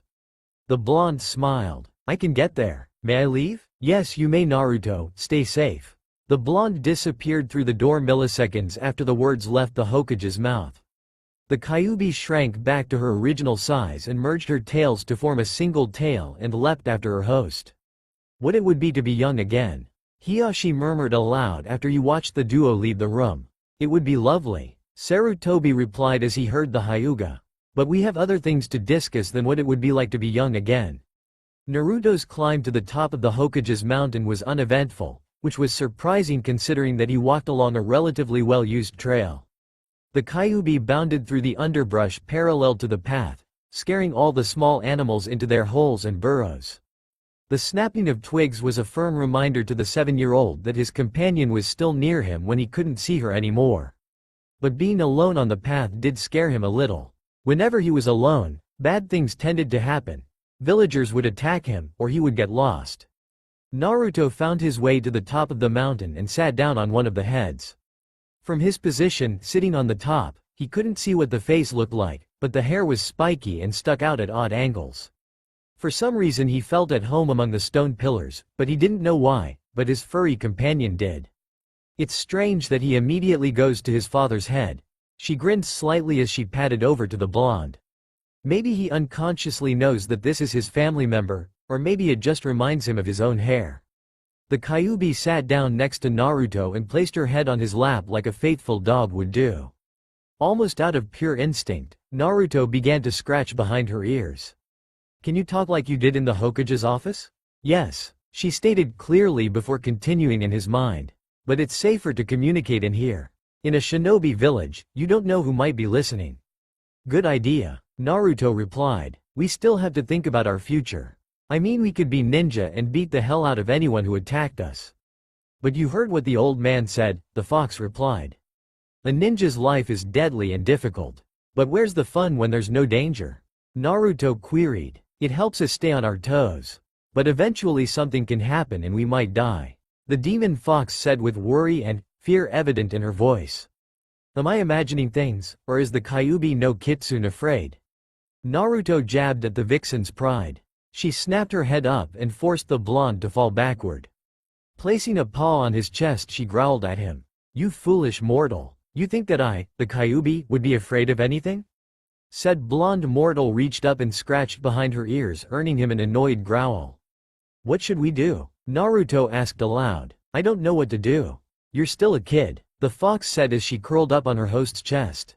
You aren't mature by a long shot, but you have to decide at some point what to do. You cannot go through life without a goal. Well, I'd like to help you in your revenge, but I don't know about anything else. Naruto trailed off. Should I try to become a ninja? Kit, whether I like it or not, I can only advise you as you make your decision, even though it affects both of us. The Kyuubi stated, my advice is that you get ninja training so you'll be strong enough to protect yourself as well as the people you forge bonds with. So I should become a ninja to get strong to help defeat your enemies as well? Naruto asked. You'd also be able to protect those who you love. The vixen replied and then grinned. Besides, once you become a Konoha shinobi, no civilian or ninja can attack you without tremendous consequences. How do you know that? Naruto questioned the fox curled up on his chest. With my tutelage you can grow incredibly strong. She answered with a touch of pride. If they attacked you, you could kill them and never have to worry about another attack. Everyone would fear you like crazy. But fear like that can be dangerous. The 7-year-old blonde reasoned. If they fear me too much they'll attack me to rid Konoha of a terrible monster. I'd prefer that they accepted and liked me. You know that isn't very likely to happen. The demon fox replied. So I'll have to become the best shinobi in the world so that they'll accept me. Naruto declared, sitting up violently, causing the Kyuubi to tumble off her temporary bed and yelp in surprise. She quickly rolled to her feet and shook off the dust and dirt she had acquired from her tumble. The Kyuubi, like practically every cogent female regardless of species, prided herself in how well kept her appearance was. Irritably she scratched her side with a hind leg, trying to remove the last vestiges of dust and dirt from her brilliant red coat. An admirable goal, but next time you wish to do something like that, please, for the love of Kami, warn me beforehand. She grumbled, clearly irritated and annoyed by the young blonde's action. Should we head back to the Hokage's office? Naruto asked his red companion. I like it here. The vixen replied as she jumped to the top of a spike, rebounding off of several others to give herself height and speed. If they need to talk to us, they know where we are and can come get us. She curled up and tucked her nose under her bushy tail. Naruto walked to the same stone spike that the Kyuubi lay upon and leaned against it. He let his feet slide out from under him, slipping himself into a sitting position with his back leaning against the cool stone. He gazed out through the stone spikes and looked at Konoha bustling with life. This sure is peaceful, he said as he sat there. The fox didn't reply. She was too caught up absorbing the sun's rays to hear the blonde's thoughts. Hyuga Hiyashi sat in front of the Sandaime Hokage or Konoha. The village leader filled him in on the happenings of the council meeting the night previous after he left the meeting. So the Nara, Aburame, Inuzuka and Akamichi clans support Naruto? The pale-eyed man asked. It appears that way. Sarutobi sighed and fingered his pipe. But as usual, Danzo wants to turn Naruto into a living weapon. He wanted to train him, but the other councilmen shot him down. What were you considering if Naruto was to choose the life of a shinobi? Hiyashi asked. That several Junin and a Chunin train him jointly. The third replied. Hitaki Kakashi just came out of the Anbu Black Ops. A training mission could help him adjust to normal shinobi life. Who else? Hiyashi asked. You and your clan could help him with his chakra control. Sarutobi stated. Kakashi would be ninjutsu. A Chunin named Yuhi Kuranai who is a genjutsu specialist can train him in genjutsu, and Guy is an obvious for taijutsu. The Hokage finished reading a list in his hands. With tutors like those, he wouldn't have a choice to become an excellent shinobi. Hiyashi stated. Indeed, Sarutobi replied. He'd be a force to be reckoned with, just like his father. The Hokage's eyes shot wide open when he realized what he had just slipped out. You knew his parents? Hiyashi asked. The Hokage sighed and rubbed his temples. Yes, he admitted, and I know for a fact that they are both dead.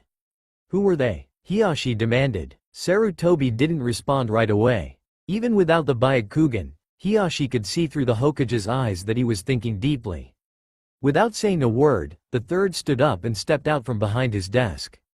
Walking to a bookcase, he scanned the titles until he found what he was looking for. Placing a finger on the top of one spine, he gently pulled the book out and returned to his chair. What I am about to show you is an S-class secret. He paused. After I show this to you, only you, myself and Jiraiya will know this. He opened the book and folded out several pages. Stretching across them was an intricate seal. On an attached page was a simple black box with an old, brown streak of blood inside it. That, Sarutobi said to the Hyuga clan head, is my blood. This is a blood seal, similar to a summoning contract, but it is a secure storage seal. This is amazingly complicated, Hiyashi stated as he examined the seal. Did Minato design this? No. Jiraiya constructed it after Minato's death to store this document. The third answered. Jiraiya has his own copy of the seal and document under his protection. Is it possible for me to unseal the document if I were to place my blood here? Hiyashi asked, indicating the area with the Hokage's blood. I'm not a seal master like Jiraiya, but I would assume so. The Sandaime answered as he bit his thumb and smeared it across the seal while channeling his chakra through it. There was a cloud of bitter-tasting chakra smoke that signified the appearance of the item that was unsealed. When the cloud dispersed a second later, Sarutobi quickly handed an official-looking document to Hiyashi, whose eyes widened as he saw the names of Naruto's parents. Minato, your own son. Why would you do that to your own son? Hiyashi demanded silently. With the aid of the Byakugan, Hyuga Hiyashi was able to locate Naruto sitting atop the fourth's head. A fitting place to think about his future considering who he is. The Hyuga clan leader, though, to himself. I wonder if Naruto knows himself. After all, the Kyuubi heard Minato's last words between father and son. Hiyashi strode over to the blonde boy sleeping silently and found him fast asleep. Do you want me to wake him up? The red vixen asked from her perch. Hiyashi turned his head upwards to see the fox lying on top of the stone Naruto was sleeping against. That would be appreciated, Hiyashi replied, still extremely wary of the demon fox. Without another word, the fox stood up and nimbly stretched atop the stone hair of the fourth. When she was done waking up her muscles, she gripped the stone with her claws and slid down the side, her claws slowing her descent. She landed, belly first, on Naruto's head and leaned over to lick his face. After a moment of licking, Naruto was awake. Irritated by the wet awakening, he reached up and pulled the Kyuubi from her position on his head. Holding her out in front of him at eye level, he scowled while she gave him a toothy grin. I should just turn you into a hat, he stated. She squirmed a little in his grip. You felt quite comfy there. Then maybe I should just make a habit of lying on your head while you walk around Konoha. She replied with a grin. Naruto sighed and set her on the ground. He was about to ask her why she woke him up, but he spotted Hiyashi standing a few meters away. I suppose that you asked her to wake me up, he stated as he yawned and stretched his sleepy limbs. I offered. The Kyuubi spoke up. Should have known, Naruto muttered. Why did you come here? He asked. My meeting with Hokage-sama finished, so I came looking for you. Hiyashi replied. I don't mean to rush you or anything, but have you made any decisions about your future? Hi, Naruto replied with the enthusiasm that only a 7-year-old could muster. I want to become the best shinobi in the world so that the villagers will acknowledge me. Is that you reason, Naruto?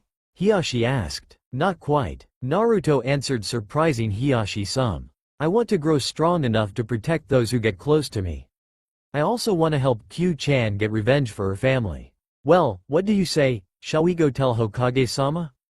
Hiyashi asked, turning to walk down the path towards Konoha. Alright, Naruto chirped and followed the man while the Kyuubi pranced around their heels. For the second time in just as many days, Naruto stood before the Sandaime Hokage of Konoha, having decided to wait until morning to inform the leader of his decision. Naruto had accompanied Hiyashi back to the Hyuga clan estate. Now he was waiting to hear the Hokage's response to his decision. Are you sure about this? The third asked. Hi, I thought over everything carefully. Naruto replied. And knowing full well that a shinobi's life is dangerous, you want to become one.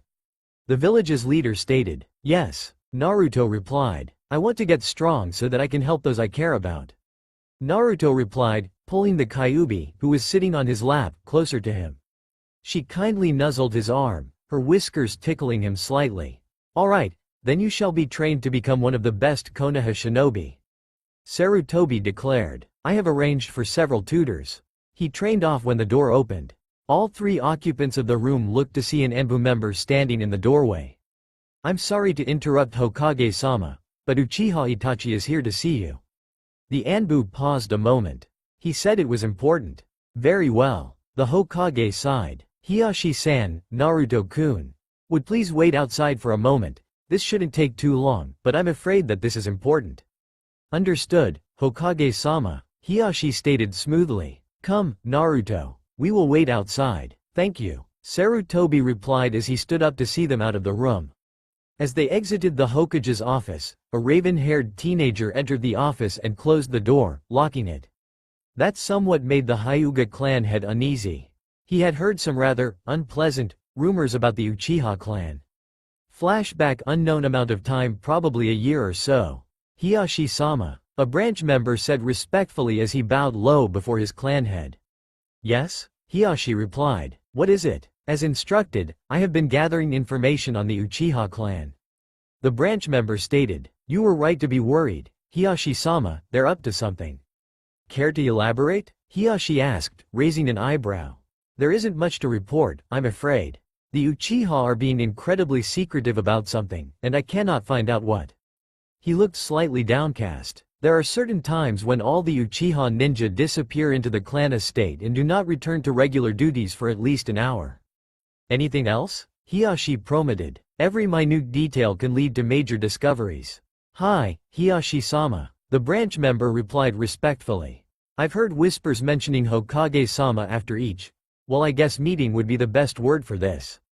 Hokage-sama might be targeted in whatever the Uchiha are planning. That would make sense. Hiyashi murmured. Thank you for your services. I may need to call upon you to speak with Hokage-sama about this matter, so don't die. Hi, the subservient man replied before disappearing out the door. Troublesome? End flashback. After what seemed like 15 minutes, the office door opened and the third motioned for Hiyashi and Naruto, with the Kyuubi, to enter.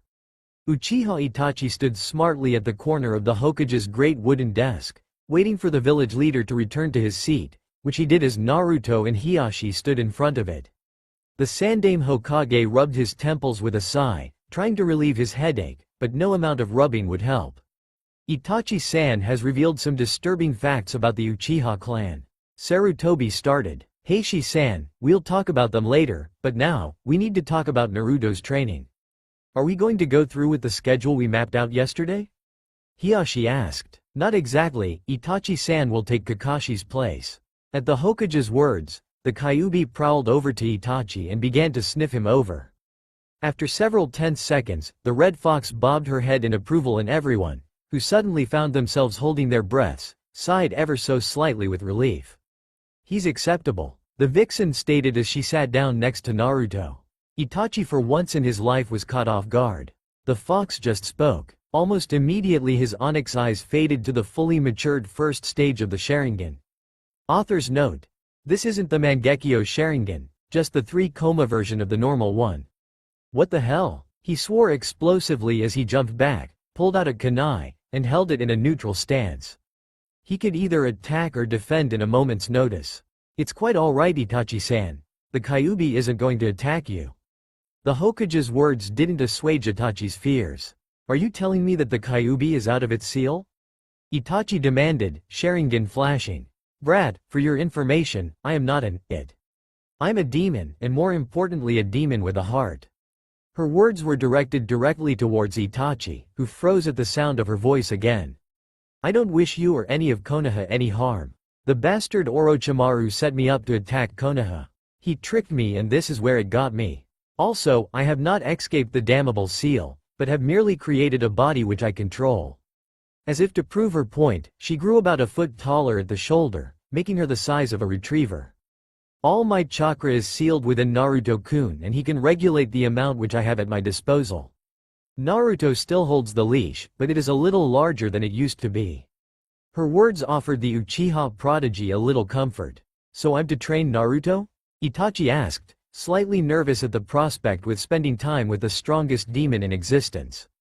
Who could blame him? He was still in his early teens and could still remember the image of a huge 9-tailed fox thrashing the land outside Konoha.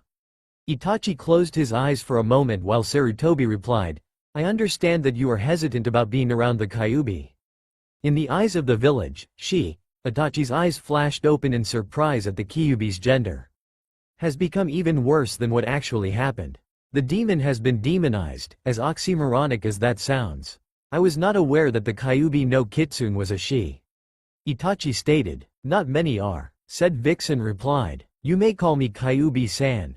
And don't get any ideas, I hate being called Kyuubi-sama by fools who think that demons can be flattered away with mere human words. Dang, Naruto said out of the blue. Except you, Naruto-kun. She nuzzled his leg affectionately. Clearly her time spent sealed within the boy altered her opinion of the blonde. Itachi, Naruto will have other teachers before he comes to you. He has to learn the basics first. The wise Hokage leaned his chin against a fist.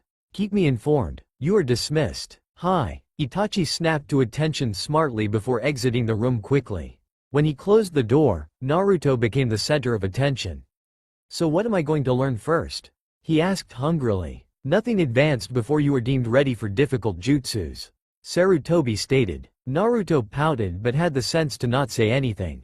Most advanced jutsus will kill the user if not properly handled.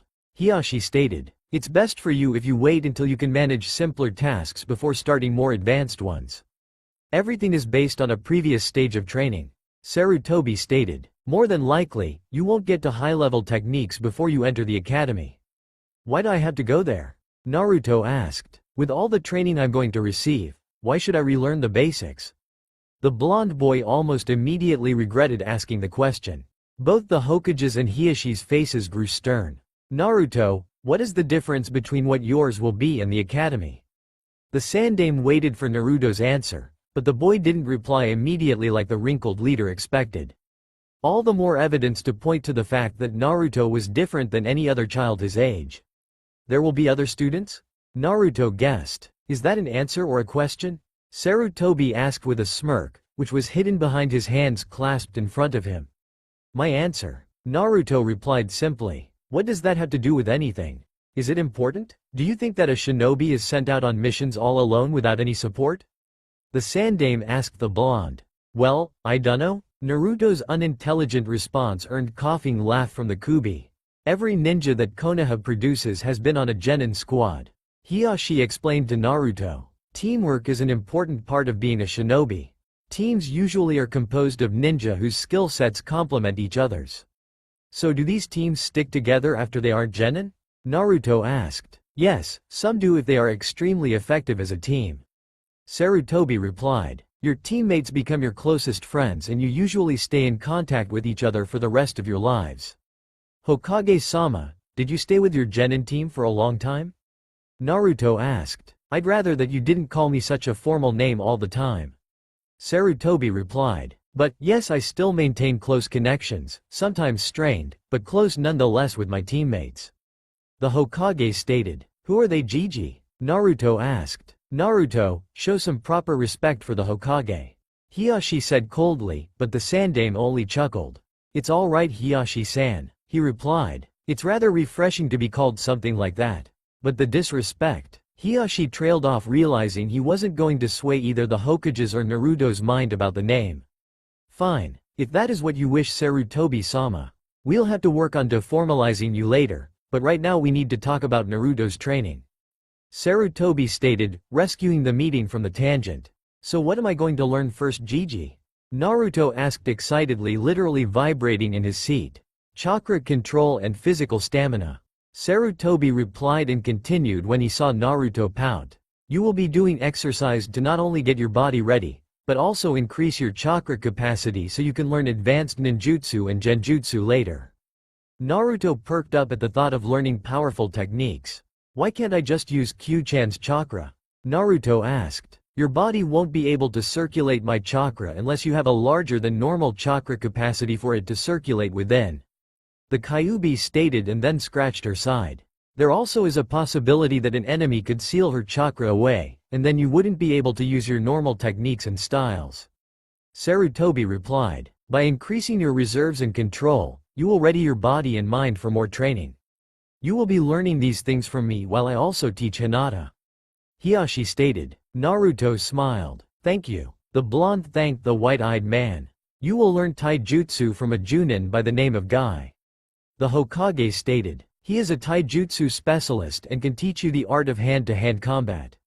Then there is Uchiha Itachi, whom you just met a few minutes ago.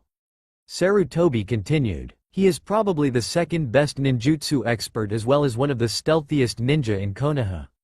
Who's the best ninjutsu expert? Naruto asked. Me, Sarutobi replied. But unfortunately I don't have the free time to train you. However, I will probably take the liberty of teaching you a few jutsus along the way. Oh, I see. Naruto replied somewhat subdued. But I'll make sure that you teach me something, Gigi. Okay then, moving on, you will learn genjutsu from a Chunin by the name of Yuhi Kurenai. Sarutobi continued. Despite her lower status, she is Konoha's best genjutsu user. Is that everything? Naruto asked. By that time, you should be a genin and going on missions with a team of your own. The Sandaime answered smoothly. What if I go faster than that schedule? Naruto asked. We'll worry about that when we get there. Sarutobi replied with a smile. Is there anything else to discuss? Hiashi asked. I don't wish to waste your valuable time, Sarutobi-sama. Well, unfortunately paperwork calls. The Hokage replied. If there is nothing else to discuss, then you are dismissed. He stood up and walked his two guests to the door before returning to his desk and starting on the mountain of paperwork rushed in by his secretary. What I wouldn't give for help doing this. Naruto's trip through the village was a little better than his first entrance with Hinata and her mother. Traveling with a clan head, especially a renowned clan like the Hyuga, defiantly had its advantages. Everywhere they went, whispers followed them like wildfire. He's mad, I tell you. The demon must have brainwashed him. There's no way the Hyuga would stoop so low. First that damn fox, now the Hyuga? The demon must be getting around the fourth seal. We're dead if he stays alive. That last statement, except the last part, was truer than the person who uttered it knew. The Kyuubi snickered but ended up sounding like she was trying to cough something up. Smooth, Naruto commented sarcastically, only piquing the fox's irritation. Can it, Blondie? She replied, most annoyed, within the safety of Naruto's head. It would not be good if the villagers heard her talking aloud. It would probably start the biggest riot, mob beating in the history of the hidden village. I'd like to see you try in my situation. This body isn't exactly the best. Can't you just change your body's size and stuff? Naruto asked. I saw you do it in Gigi's office, so why can't you change it so you can snicker properly? The demon fox was silent. Naruto actually had a point. You're getting too smart for your own damn good. You know that? It's your own damn fault. Naruto retorted. You're the one who taught me. That irritated the Kyuubi no Kitsune too much. With a growl, she nipped Naruto's butt, or rather where his butt had been when she had leapt. Naruto was currently running just beyond her reach in circles around Hyuga Hiashi. I'll get you if it's the last thing I do. You are so dead. Anyo, if I died, wouldn't you as well? Naruto asked. If you want to commit suicide, please don't bring me into the situation. Go hide in a corner and poof back inside me. You will pay? The snarling vixen declared in between jumps that narrowly missed Naruto's bottom. Ooh, Naruto exclaimed. Sue close. I think I felt something that time. Unfortunately for Naruto, his butt soon became tenderized when he entered the Hyuga clan estate. The Kyuubi grew to her maximum size for her current chakra allowance, and tackled Naruto with ease. Resting on top of Naruto, the blood-red fox grinned savagely, revealing a fine set of razor-sharp teeth. Got you, she growled softly yet happily into the blonde's ear. Naruto grinned and tried to wrap his arms around the vixen's neck, but found he couldn't. 7-year-old children don't have very long arms, and the full-size Kyuubi's neck was fairly large. Said fox shrank her form until Naruto could comfortably wrap his arms around her neck. With a seemingly practiced move, the Kyuubi gripped the scruff of Naruto's clothes in her powerful jaws and gently placed him on her back.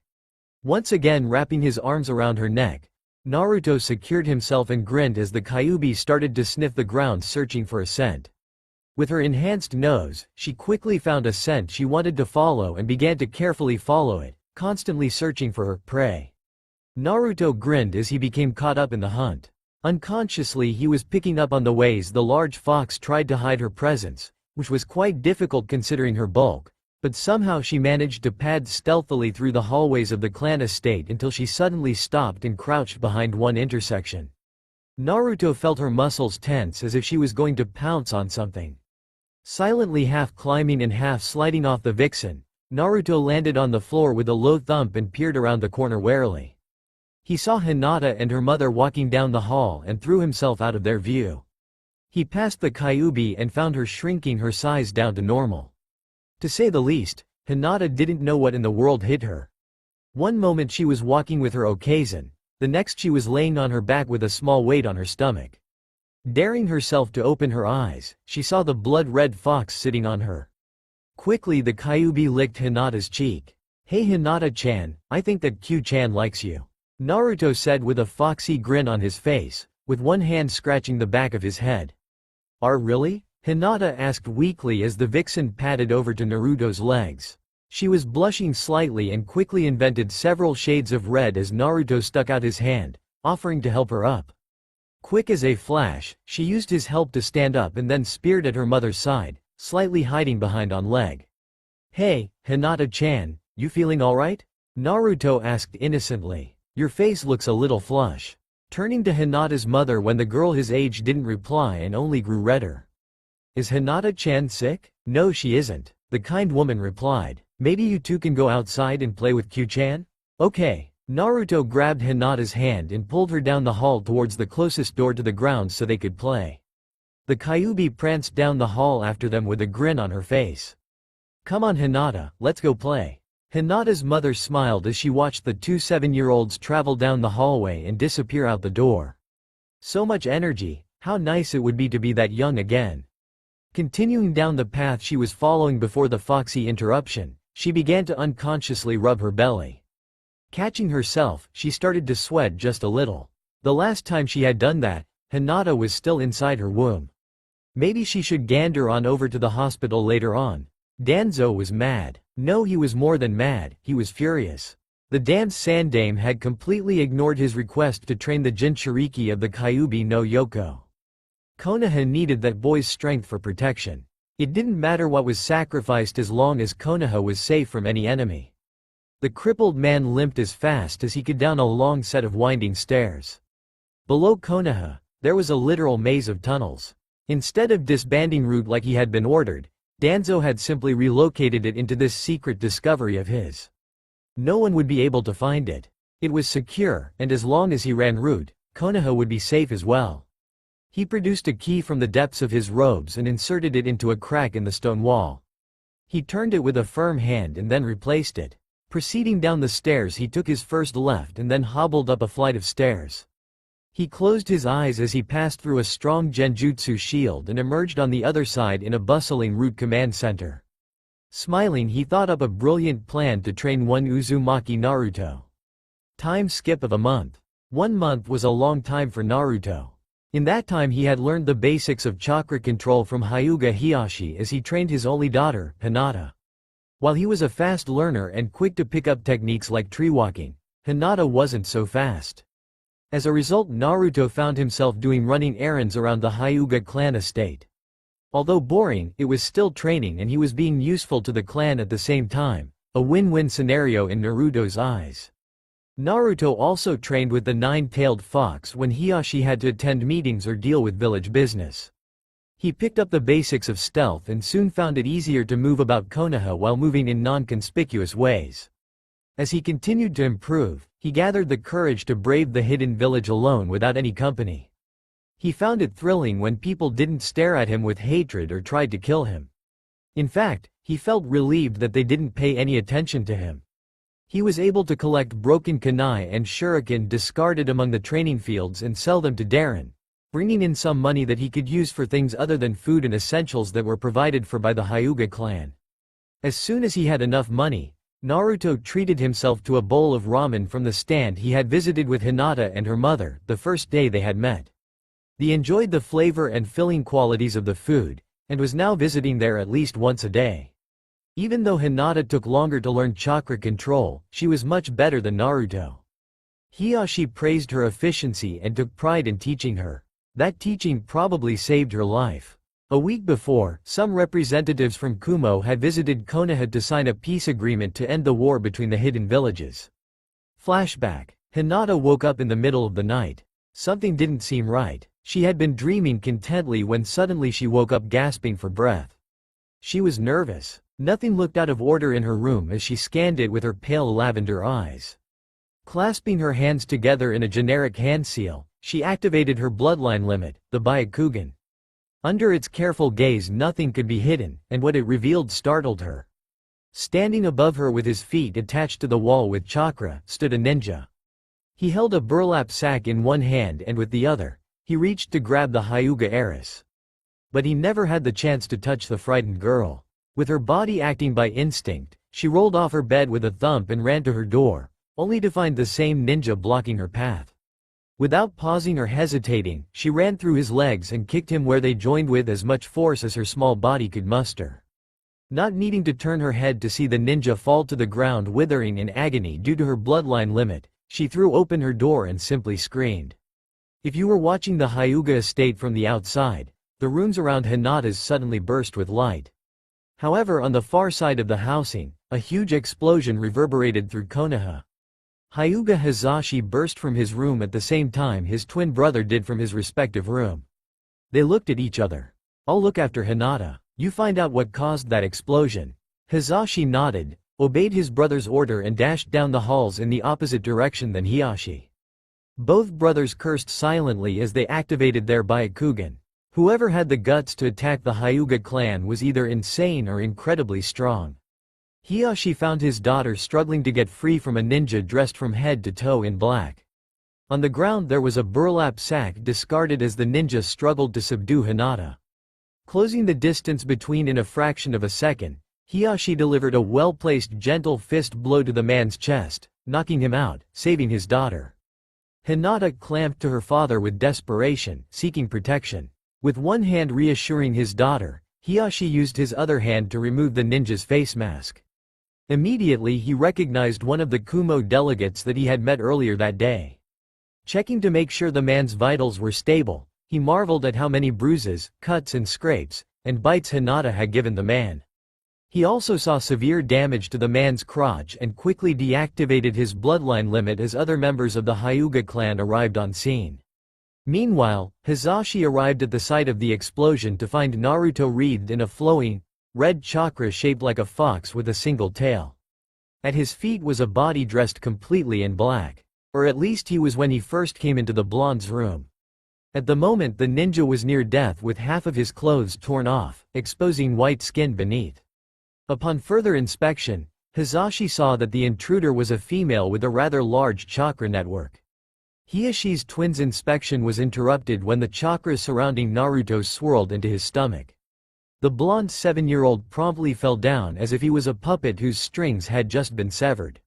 With the speed of a seasoned Konoha shinobi, Hizashi caught the unconscious boy before he had the chance to slam into the ground. After setting Naruto on the broken floor carefully, Hizashi continued to inspect the female intruder. He removed her mask and found himself looking at the kunoichi in awe. This was none other than Niyugito, Junchuriki of the two-tailed cat, the Nibi. No, this has to be a mistake. Hizashi thought to himself. There was no way Kumo would send her after Naruto, unless they knew about the Kyuubi. And during a peace talk too. Things just got a lot more complicated. And it wasn't pretty. Naruto and Hinata stood side by side concentrating on manipulating their chakra. On each of their foreheads a leaf sat as if glued in place. In reality, they were held on with chakra. The leaf exercise, to which the two 7-year-olds were being subjected to as standard genin training. To be able to successfully complete the training exercise at their age was quite a feat. Hiyashi was practically glowing with pride when he saw his daughter training hard as he passed the door to the Hyuga training hall. Oh, did I mention they were hanging upside down from the ceiling? With chakra gluing them to the ceiling, the leaf exercise became even more complicated. While having to regulate the flow of chakra in their feet, which is the hardest place to manipulate the body's energy, they had to gently hold a leaf to their forehead. The contrast of lots of chakra to hold the pair to the ceiling, to the minimal amount of chakra the two could manipulate, made the trial Naruto and Hinata even harder. Hinata's membership of the Hyuga clan meant that she had an easier time manipulating her chakra. For centuries the Hyuga had used chakra manipulation as their main mode of attack. Thus it became a hereditary trait to be able easily manipulate their chakra. On the other hand, Naruto had only managed to attain a comparable level of chakra control through intense training. His enhanced chakra reservoirs that he received from the Kyuubi made controlling his chakra extremely difficult. Oi, Hinata-chan? Naruto broke the silence for the first time in an hour of training. Hi? Hinata stuttered. What is it? Anyo, you want to take a break? Naruto asked. I could use something to drink and maybe a bowl or 3 of ramen. Hinata giggled as Naruto's eyes dimmed and he started to drool at the thought or ramen.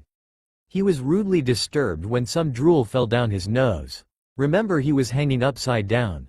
his choking threw his concentration and control out the window. First his leaf fell off his head. After frantically trying to catch it as it fluttered farther away, his feet began to unglue from the high ceiling. Ah! Ah! Ah!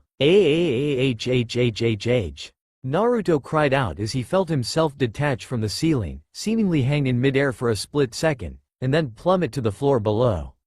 Landing with a sickening crunch, a stunned Jinchuriki lay in a heap mumbling rubbish about ramen in a dreamy voice. Naruto-kun? Hinata called out uncertainly. When he didn't respond, the windows on the building rattled when Hinata shouted, "Naruto-kun." Still with enough sense to walk down the walls and reorient herself with the floor sans a crash, Hinata rushed to the blonde's side. After a minute of poking and prodding a motionless Naruto, the blonde sat up, rather shakily, but under his own power. OWW. Naruto moaned as he rubbed an already rising bump on the back of his head. Stupid, harder than rock floor. I am glad that you're alright, Naruto-kun. Hinata said with a slight blush. Anyo, Hinata-chan, I like it better when you don't stutter. Naruto stated while Hinata blushed even more. You sound cutter when you talk normally. She's got it for you bad, kid. The red vixen snickered as she peeked through the doorway. And you don't even notice, how cute. Hi, Hinata replied, blushing furiously, producing colors or red that painters only dreamed of.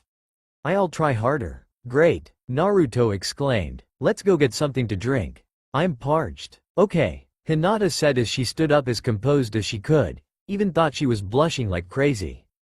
The pair exited the training hall and headed to the dining facilities for the clan. The Hyuga clan estate was a miniature village on its own. It had houses for families, training facilities, dining facilities, and even a general store where clan members could purchase basic necessities with either prepaid balances or with cash on the spot. With his Byakugan activated, Hiyashi could watch his daughter and Naruto stroll into the dining hall. While Naruto was a wild bundle of energy, Hinata was constantly a picture of utmost control, typical for a Hyuga.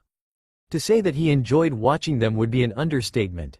In contrast to doing paperwork, the seeming scourge of every leader, watching his daughter train exhaustively was always enjoyable. It was nice to know that at such a young age, his daughter was already showing signs of the maturity needed to lead the Hyuga clan. Having one's destiny set at birth always rubbed against both Hiyashi's and Hisashi's grain in every possible manner. They were a prime example of the injustices done by past clan leaders. They were twins, and the only reason Hiyashi was now the clan head was because he was born first. Because of that, his brother had been branded with the caged bird seal. With Neji being born a year before Hinata, Hiyashi got to experience the full force of the elders' influence over the matter of branding Neji with the seal. Hiyashi refused while the elders insisted on the matter. It was tradition, they claimed, and it couldn't be broken. It wasn't until Hiyashi threatened those with the seals with activation and those without the seal with branding, that he finally was able to ensure little Neji's freedom from his father's fate. For that, he had his brother's unwavering support, which Hiyashi greatly appreciated. Glaring at his paperwork with the Byakugan, simply willing the pile of paper to disappear, Hiyashi wearily released his bloodline limit and started to work on the first document. It was a message from the Hokage's office calling for a meeting of the council to discuss the recent incident with Kumo. Troublesome? Neji ni-san, Hinata cried out as she entered the dining hall and spotted her older cousin sitting all alone. The entire dining hall was empty save some kitchen staff who were cooking for the noontime meal. Hinata-sama, Neji replied respectfully. Naruto-san, what brings you here now? The slightly older Hyuga asked. We just finished a training session, so we came to get something to drink. Naruto replied for the two of them. I thought you wanted our ramen too. Hinata stated with many fewer stutters than earlier. Well, I only get it from that stand near the Hokage's tower. Naruto replied. They're the best. He grinned as if he was embarrassed. And I kinda forgot I don't have any money left over from my last scrap hunting. He scratched the back of his head out of habit but quickly howled in pain as he bumped the spot where he had landed just a few minutes earlier. After rushing into the kitchen, the blonde boy returned a minute later holding a tray with 2 light sandwiches, 2 tall glasses of water, and holding a bag of ice to the back of his head. Hinata had sat down next to Neji, so Naruto sat across from the cousins muttering about high ceilings. After removing a sandwich and a glass for himself, He gently slid the tray over to Hinata so she could use it as a placemat. Muching happily, Naruto saw that Hinata was constantly staring at him. Whenever he caught the heiress, she would immediately look down, blush and poke her index fingers together. Q-chan, why does she do that? Naruto asked innocently. Can't tell, the nine-tailed demon replied. It's a secret. Nani? Naruto exclaimed, nearly deafening the fox. You're a part of me, how can you hold something like that a secret from me? Mentally, Naruto sniffed, and gave the red vixen a taste of his puppy eyes. Damn those eyes, I can't tell you because Hinata will tell you in time. The Kyuubi replied, trying to resist Naruto. Puppy eyes. It would ruin the moment for her if I told you now. Do you want to hurt Hinata's feelings? No, Naruto retorted. Of course not, fine, I'll wait for her to tell me. But it's time for you to come out. Under the table, Naruto quickly formed the seals needed to give his tenant a body to use. When the jutsu was complete, a small, red fox sat in front of Naruto's feet. There was no smoke or noise as she appeared, only indicating that Naruto's control was gaining better control of his chakra and the jutsu. Summoning the Kyuubi at least 2 or 3 times an hour constantly improved his mastery of the jutsu. He had read that if a ninjutsu or genjutsu is used often enough and a lot, the user will gradually gain the ability to use the techniques without hand signs. The Kyuubi nipped Naruto's shin and proceeded to climb up the blonde's leg, side, and chair until she sat on the table looking content. Hinata grabbed the fox without hesitation and pulled the vixen onto her lap, where she immediately began scratching the Kyuubi behind her ears. The red fox immediately relaxed and began to purr like a cat. Neji scoffed at the Kyuubi's response while Hinata cooed. Oi, Q-chan, you traitor, Naruto said with a sniffle, causing the atmosphere to lighten. Neji smirked while Hinata giggled and scratched the vixen more. Ah, a little more to the left. Hinata obliged but stopped short and screamed. She talked. Both Neji and Hinata literally jumped out of their seats and settled into gentle fist stances. Of course she does, Naruto stated, sweating slightly, trying to figure out how to get out of the situation. She isn't really a fox, is she? Neji stated, trying to figure out what the hell the red fox sitting in front of him was. Gaki, I'm insulted. She stuck her nose into the air while Naruto slumped in his seat. I'm the queen of foxes. Normally I look like this. She morphed into a miniature 9-tailed fox before continuing. But I'm sure you can imagine what people would do if they saw me like this. So you are the Kyuubi no Kitsune? Hinata asked, obviously scared. Is that how you knew how to fight? Dane, give the vixen a cookie. The Kyuubi replied, you got it, sister. Everyone, and I mean everyone, sweat dropped at the Fox Queen's reply. Q-chan, quit acting all weird. Naruto moaned as he sat face down on the table. Hiyashi was about to finish his paperwork for the day when he felt a pulse of demon chakra. It was close but weak. So weak, it was almost like he was just imagining things. He looked at the final document. Why not put it off and investigate? Smiling at the excuse he had just made for himself, he stood up and stretched quickly. Sitting in a chair for hours on end didn't do any good for his muscles. Setting his face in a neutral expression, he swept out of his office and headed towards the dining facilities where he felt the pulse. He arrived at the door to see Naruto try to grab the Kyuubi, who skillfully evaded the blonde's efforts. Both Hinata and Neji were standing in a basic on-guard gentle fist stance looking at the duo warily. I see you've made your introduction, Hiyashi stated as he walked through the doorway. Hello, father. Hinata didn't look away from the Kyuubi. Hiyashi looked at the two Hyuga and saw that their bloodline limit was activated, granting them 360-degree vision. Greetings, Hiyashi-sama, Neji stated a moment later. You don't need to worry about Kyuubi-san. At this, both Neji and Hinata turned to look at Hiyashi in amazement. Father, you know what she did? Hinata began. I do, and I know why. Hiyashi's statement hit the Hyuga children hard. You've talked with her then? Neji asked and stated at the same time.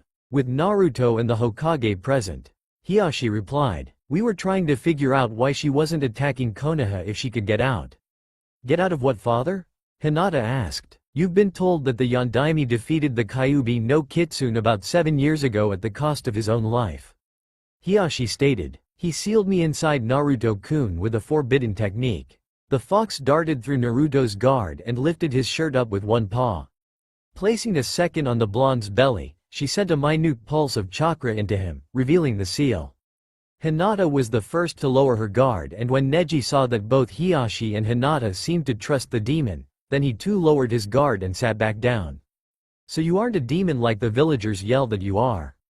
Neji stated. "Obviously not, Gaki." The Kyuubi stated. "My presence alone should be enough to confirm that.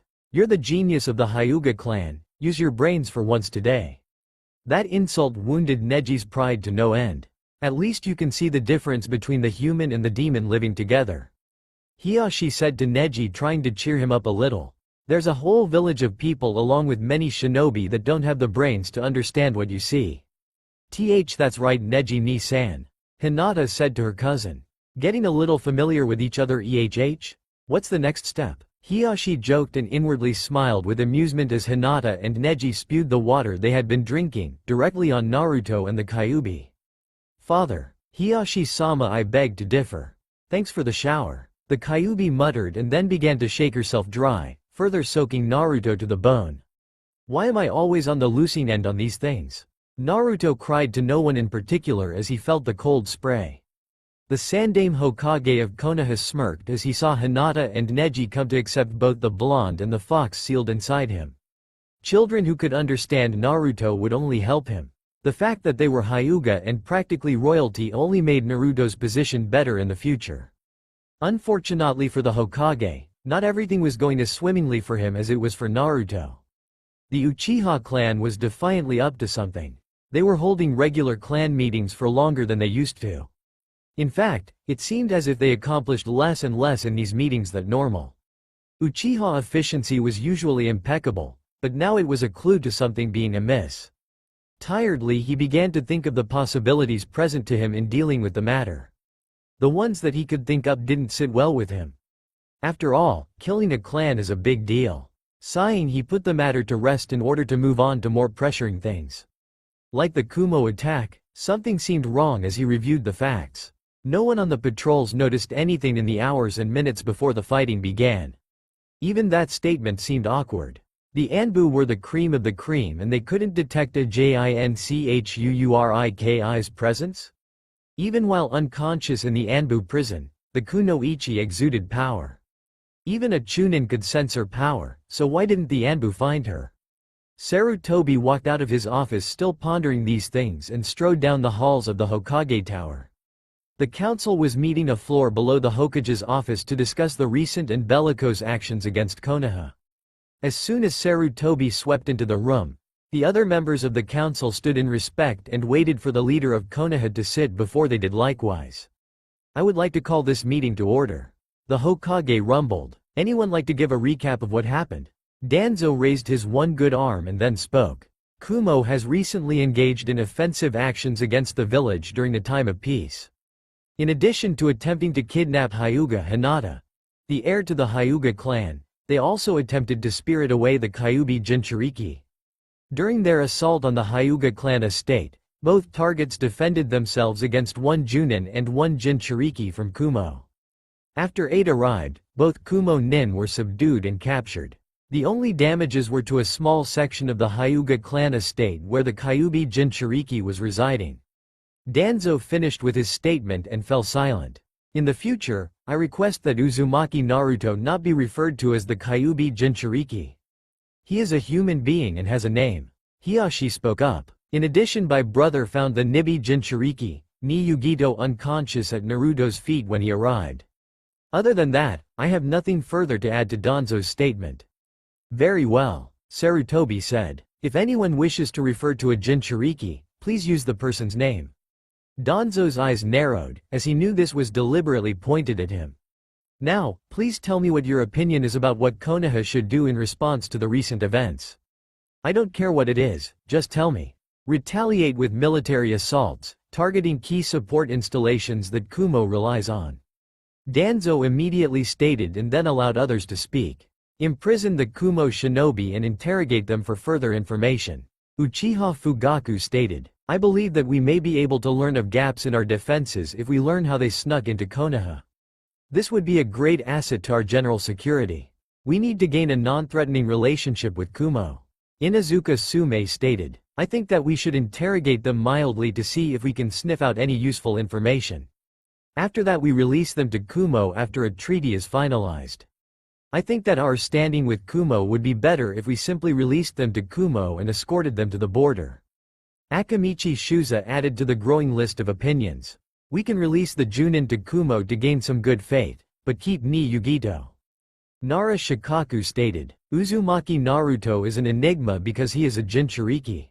The Biju sealed inside humans have generally been used to wage destructive war, but as of now, Naruto's only training will be from normal shinobi. This is a chance for him to receive Jinchuriki training from another Jinchuriki. I agree with Shikaku-san's proposal, but must add that all of Uzumaki's training with Yugito be under the supervision of an elite Junin for a probation period. Aburame Shibi added to Nara Shikaku's idea. This would be to make sure Uzumaki Naruto is learning beneficial things. She would also have to be under Anbu's supervision at all times, seeing as she could possibly be a threat to Konoha. Uchiha Fugaku stated, don't have any other idea to Shikaku-san's, Shibi-san's and Fugaku-san's proposition. Hiyashi stated lastly, I'm sure that you, Danzo-san, would agree that Naruto needs training when it comes to the issue of the Kyuubi. I can see nothing wrong with the idea. Does anyone else have anything else to add to be considered? Sarutobi asked the council. No one said anything in reply to his question. Very well then, since several seemed to like the idea of releasing the Kumo Junin, while keeping ni Yugito, it shall be put to a vote. Pausing and taking a deep breath, calming breath, the Sandaime Hokage put the matter to a vote. All those in favor of following the previously mentioned course of action, please raise your hand. Hiyashi raised his hand along with Shikaku, Shibi, and Fugaku. Sarutobi raised his hand as well. All those against this course of action, please raise your hand. Danzo raised his only good arm to shoulder level to make his vote clear, followed by Tsune and Shuza. Very well then, by a vote of 5-3, the Kumo Junin will be released, given a message to carry to Kumo, and be escorted to the border by a squad of Anbu.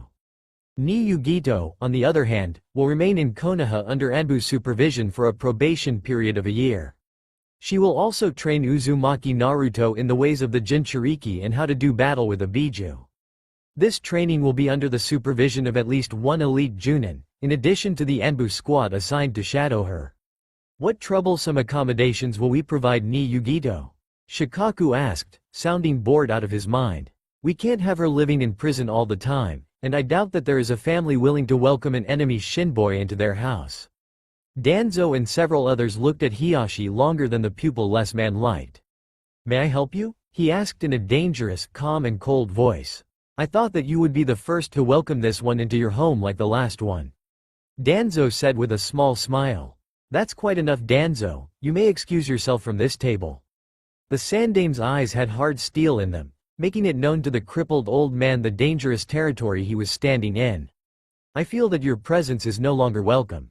Danzo didn't reply or make any indication that he had heard the Hokage, except that he slowly stood up and hobbled out of the room. When he closed the door, a chill that no one had previously noticed vanished.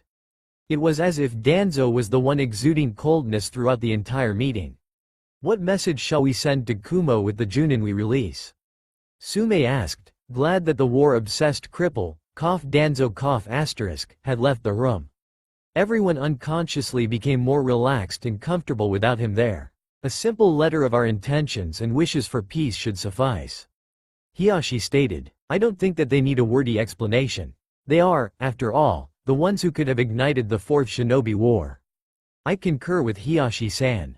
Aburame Shibi stated in a monotone, not an ounce of emotion in his voice or his posture. He was the very image of cold, calculating logic. Anything more than detaining ni Yugito and, by conjunction, the Nibi sealed within her, could potentially create an unstable inter-village situation. Anything more than a simple yet effective message conveying our intents could incite anger against Konoha. Are there any objections to this plan? Sarutobi asked. When no one raised a hand or made his or her opinion in the matter known, he concluded the meeting. Then I shall have a letter drafted and ready by morning. At which time, ni Yugito will be released from the Anbu prison should she prove herself to be in agreement with our decision. If not, then she shall remain in prison and under interrogation. Should she prove receptive to our plan, then she shall be told of her probation period, trainee, and be given a small apartment to stay in. Are there any more troublesome issues to discuss? Nara Shikaku asked lazily, not even bothering to hide his want to leave the meeting. Or can we adjourn for now? Nothing comes to mind. The Sandame Hokage replied. Is there a motion to adjourn? So made. Shikaku called out. Seconded. Akamichi Shuza stated, already rubbing an obviously empty stomach. Meeting adjourned until the next call. Sarutobi formally finished the meeting and watched the other members of the council file out of the meeting room. Sighing, he gathered up his notes and other documents and stuffed them into a folder. He swept out of the room and slowly made his way back up the stairs to his office. He was glad that the meeting had gone as smoothly as it had. There were some meetings where Danzo would make a fuss and then everyone would be arguing for hours on relatively simple issues. Sighing again, he sat down behind his desk and sank into his chair. Now he just had to write a letter to Kumo, and not start a war in the process. Naruto was ecstatic when he learned he was finally ready for ninjutsu training. After coming home from the council meeting last night, Hiyashi tested both Naruto and Hinata and declared that they were ready to move on in their training. Hinata would stay with her father and uncle to learn the gentle fist, the traditional style of the Hyuga clan, which brought out the full potential of the Byakugan. Naruto, on the other hand, would go to the Uchiha compound and find his new sensei, Uchiha Itachi, the prodigy of the Uchiha clan. Nani? You're telling me that Scardy Uchiha is an Anbu? Naruto was shocked to say the least. Bu, but he was absolutely scared of Q-chan. He had good reason to be. The Kyuubi scoffed as she gloated at knowing the Uchiha was scared of her. About time somebody realized how awesome I am. I'm not the strongest demon for nothing. Yeah, but still, you looked like a normal fox at the time. Naruto retorted, but I spoke aloud. The vixen replied, only summons or those Inuzuka dogs can talk. So why didn't he think that you were a summon? Naruto asked. Because there isn't a fox summoning contract, Naruto. Hiyashi said as he walked into the room where Naruto and the Kyuubi were talking. The blonde and the fox were sitting on one couch, while Hinata and Neji sat on another couch playing shogi, SP. But what if she was hanged into a fox while really being some other summoning?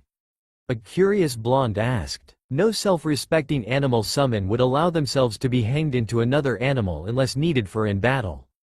Summonings have a sense of pride that humans seem to forget all the time. Oh, Naruto replied. There are times when the summonigs are more the master than the summoner. Hiyashi added. In addition, summons require a gift of some sort for their services. They are partners, not servants. So kinda like Q-chan and I? Naruto asked. Similar. The red fox replied as she curled up on the blonde's nap.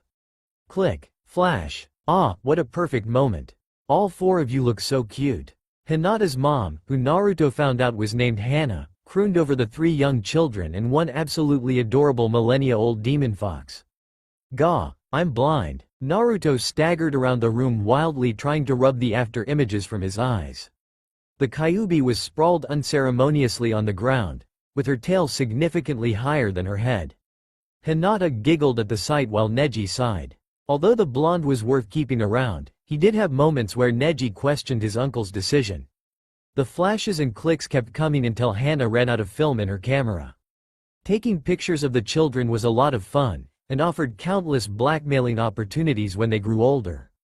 Hana-san, moaned Naruto as his vision began to return to normal. Why? Because it was fun, she replied with a smile. Grr, Naruto's replied. Hana rubbed his head affectionately before hugging Hinata and saying hello to her stoic nephew. Neji wasn't one for hugging and other displays of emotion. He was a miniature version of his father, but slightly more formal. I just wanted to tell you that dinner will be ready in half an hour, so wash up and get ready. Hana's statement was replied with a chorus of, hi, as two boys, a girl, and a fox jumped past the mother on their way to get ready for dinner. It's nice seeing them get along so well, Hana said as she hugged her husband. Hiyashi kissed his wife on her head and buried his nose into her hair, holding her even closer to his chest. It's almost as if they are all siblings. Hiyashi commented. Hana replied into Hiyashi's chest. Are you comfortable with an Uchiha training Naruto? Hana asked her husband as she pulled out of the embrace enough to speak. Sarutobi-sama feels that Itachi is honorable and devoted to Konoha before his clan. Hiyashi replied, and quite frankly, I agree. That startled his wife, but she didn't show it. He revealed that the Uchiha clan is plotting against the Hokage. It confirmed the rumors that I had heard, and he is currently investigating who is behind the move, and who is involved. So he'd do practically anything for Konoha? Hana asked. That sounds an awful lot like Danzo and his rude Anbo. I know, but he is reporting directly to the top and I feel that he may be loyal to those who show him kindness. Hiyashi stated, so he is like Naruto? I would think so, but not so openly. Hiyashi replied, but then whispered into his wife's ear about Ni-Yugito and her potential training of Naruto.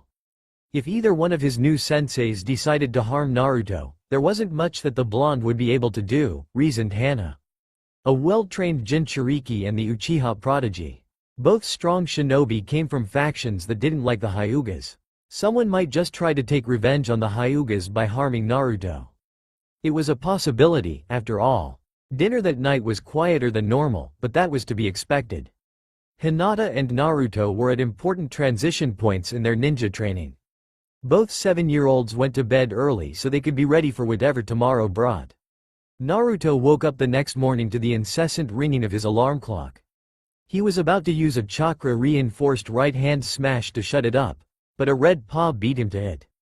Instead of creating property damage, the vixen simply tapped it with lightning-quick reflexes, milliseconds before the blonde's fist could even begin to move. Naruto stretched to wake up his stiff muscles and tried to get out of bed, but found the Kyuubi still sleeping on his thighs. Oi, you, wake up, we have to meet my new sensei. 5 more minutes. The ancient 9-tailed demon begged. Half asleep she flicked her tail towards Naruto trying to shush him up. We've got to go, Naruto said firmly, trying to reason with the red furball in front of and on top of him. I think there's bacon for breakfast. Why didn't you say so sooner? The Kyuubi asked, already opening the door to the hallway. Come on slowpoke, that bacon is calling to me. She took a few sniffs of hallway air before giving the blonde a toothy grin. You're right, and that meat's got my name written all over it. Naruto was stumbling around his room trying to dress as quickly as possible. Eventually he wound up with his shirt on backwards, but decided that it was good enough. In a flash he was racing the Kyuubi down the hall, narrowly missing members of the Hyuga clan, who simply froze as they saw the pair running towards them. It had long since been discovered that freezing was the best way to avoid being trampled by the duo. The Kyuubi nosed ahead around a bend that Naruto had some difficulty with. It was a sharp right angle, and the only thing keeping him from smashing into the opposing wall was his use of the walls to rebound off of using chakra. It was as if he was going around a banked turn, but a little more awkward, thus the Kyuubi's marginal lead. She had a lighter mass, and thus was affected much less by centripetal forces. Literally nose to nose, Naruto and the Kyuubi sprinted into the dining hall where Hiyashi and Hizashi usually ate their breakfast with their family and Naruto. This morning, piles of bacon, eggs, and hash browns lined the center of the table. Naruto zipped to his chair where 2 plates sat. On the first one he piled a liberal portion of the crunchy meat and set it before the Kyuubi who sat under his chair. Once she was happily munching away, Naruto piled all 3 breakfast items onto his plate, lathered the scrambled eggs with syrup, author's note. This tastes very good, and poured himself a tall glass or orange juice. The other members of the Hyuga clan chuckled at the duo's excitement over such a simple thing as breakfast. Despite their abrupt and often noisy arrival, they were well behaved once food was placed in front of them. This was absolutely insisted upon by Hana, who fussed over every mess the children made. Hizashi's wife Hisha was starting to show a bulge in her midsection. Upon further investigation with anyone's Byakugan, it was clear she was pregnant. She sat next to her husband while Naruto, Hinata, and Neji sat next to each other. It was a happy family that Naruto felt he could say he was a part of. Clearing his throat, Hiyashi garnered everyone's attention. Today marks a step towards becoming powerful ninja for both Hinata and Naruto. He smiled at the 2 7-year-olds sitting side by side. Hinata will continue to study under me but will be learning more of our clan techniques. Looking at Naruto he continued. On the other hand, Naruto's training with the Hyuga clan has come to a close and will be moving on to a sensei that Hokage-sama has handpicked. Congratulations, was the general murmur around the table. Naruto and Hinata smiled at the recognition of their achievements. Naruto, when you are done, I have to talk with you. I received a message from Hokage-sama about your training. Hiyashi's voice was not angry or any other emotion, it was neutral. After both Naruto and the Kyuubi finished their breakfasts, Hiyashi motioned them to follow him into an adjacent room to talk. There's been another change to your training, Hiyashi stated simply when the door had closed. He spoke in a low voice, clearly not wanting to be overheard. Why did Gigi change it again? Naruto asked. Actually, the council made the decision and he backed it, but that is a different matter. Hiyashi did a very rare thing, he actually started to ramble, but he caught himself before anything major happened, like a meteor strike or a bubonic plague outbreak. We are to meet one of your new senseis at the Anbu prison. Did he get in trouble? Naruto asked. Your sensei is a she actually, but her trouble should be resolved when we get there. Hiyashi said smoothly. Follow me. Ni Yugito sat in her cold and dark cell. She didn't know where she was. One moment she was caught off guard by her target's demonic chakra surge. The next she was waking up in this cell, chained to the wall, clearly a prisoner. Although sunlight didn't reach to her damp 8x8 cell, she could imprecisely track time by the number of meals the leaf Anbu brought her. She had been in the cell for 5 days if her assumption of 3 meals a day was true.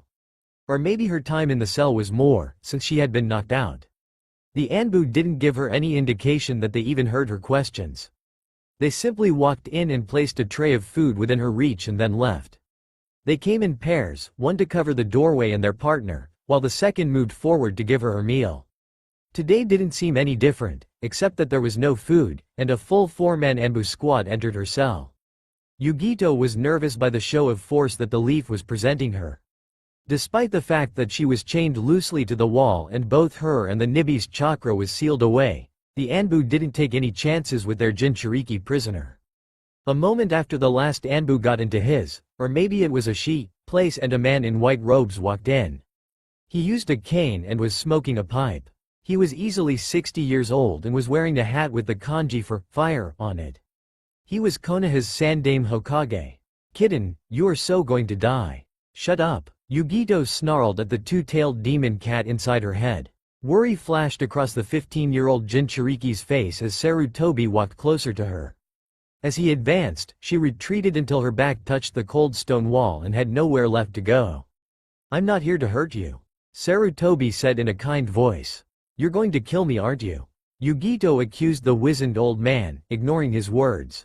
Don't lie to me. The third smiled slightly, causing Yugito to become very scared indeed. I have a scroll from the Konoha Council. It is the ruling body here in Konoha and they have come to a decision concerning you. The Nibi's host was paralyzed with fear as Sarutobi drew the scroll from within his robes. I told you, the Nibi stated matter-of-factly. If you are willing to remain here and train a boy while under Anbu surveillance, you may live in Konoha in peace. Ni Yugito was shocked. The Nibi was as well. Defying all logical reasoning, the council had deemed that she should live and had even given her freedom at a small price. How hard could it be to train a boy? She had expected death if she was caught. Hell, her actions warranted it. Ni Yugito, Jinchuriki of the Nibi, do you accept the terms offered to you by the Council of Konoha? The Sandaime Hokage asked formally. How could I not? Yugito answered both for herself as well as the Nibi. Smiling, Sarutobi produced a key from his robes and then unlocked the chains from Yugito's limbs. Although your normal chakra will be unsealed, I'm afraid the Nibis will have to remain tucked away. Sarutobi explained the general fear of demonic chakra in the hidden village. If it meant her safety, Yugito readily agreed with it. Konoha had been more than fair to her. If she had been in Kumo, she would have been killed and the Nibi extracted and resealed into another. Kitten, the Nibi began to speak, but found that she couldn't continue. A huge demonic presence was coming towards them. Although normal humans couldn't sense this, the Nibi and by extension, Yugito could. You may let Naruto-kun in. The Hokage instructed the Anbu stationed at the door, who promptly let the 7-year-old, blue-eyed blonde in. Hello Gigi. Naruto chirped as he greeted the Hokage. In the boy's arms was a fox that practically oozed demonic chakra.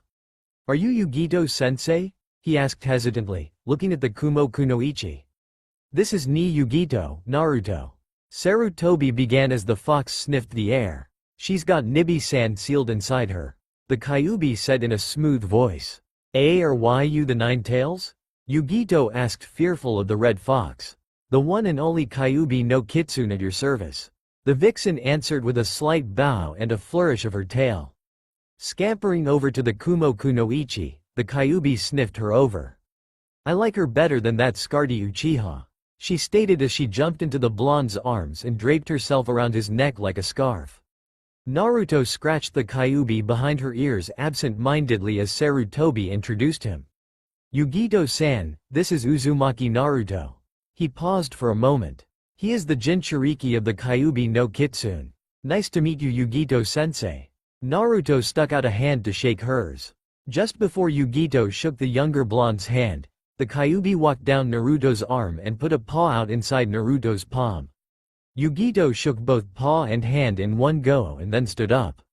Taking another look around the room, she noticed a black-haired man standing by the door. His pale white eyes betrayed him as a Hyuga, one of the clan she had just attacked. Yugito immediately went on guard and tensed, not knowing if he meant her well or ill. "You may relax, Yugito-san," Hiashi stated. "No member of the Hyuga clan will attack you unless you attack first." Yugito nodded, barely hearing the clan head's words. "Hiashi-san, I bet she's going to teach me all sorts of cool things too." Hiashi smiled at the boy's exuberance. "That's what we are hoping for, Naruto." Hiashi replied with a smile. Ni Yugito retreated deep into her mind and came to a sunny field where the Kyuubi resided. Flowers grew in the shape of the seal that held back the Nibi. As long as the demon cat didn't attack Yugito, she was free to roam her domain in the kunoichi's mindscape. "Ah, kitten, are you worried about staying in Konoha?" the ancient cat inquired. "This isn't anything like Kumo," she began. "They treat me like a human? Is that the reason you came in here, kitten?" the Nibi demanded. "Because a couple of people treat you like you've always dreamed of being treated? You need to learn that you are a kunoichi and have to grow out of childish fears." "But nobody in Kumo would even look at me as if I was an equal. Even the ninja only called me weapon." Yugito blurted out. "Konoha appears different," the Nibi replied. "That boy Naruto has the support of the Hokage as well as a prominent clan head." She allowed her words to seep into Yugito's brain. "So people here might like Jinchuriki here?" the blonde Kumo kunoichi asked, surprised at the notion that such a place existed in the world. "I wouldn't get your hopes up," the blue cat cautioned. "You've only seen the Hokage and one clan head.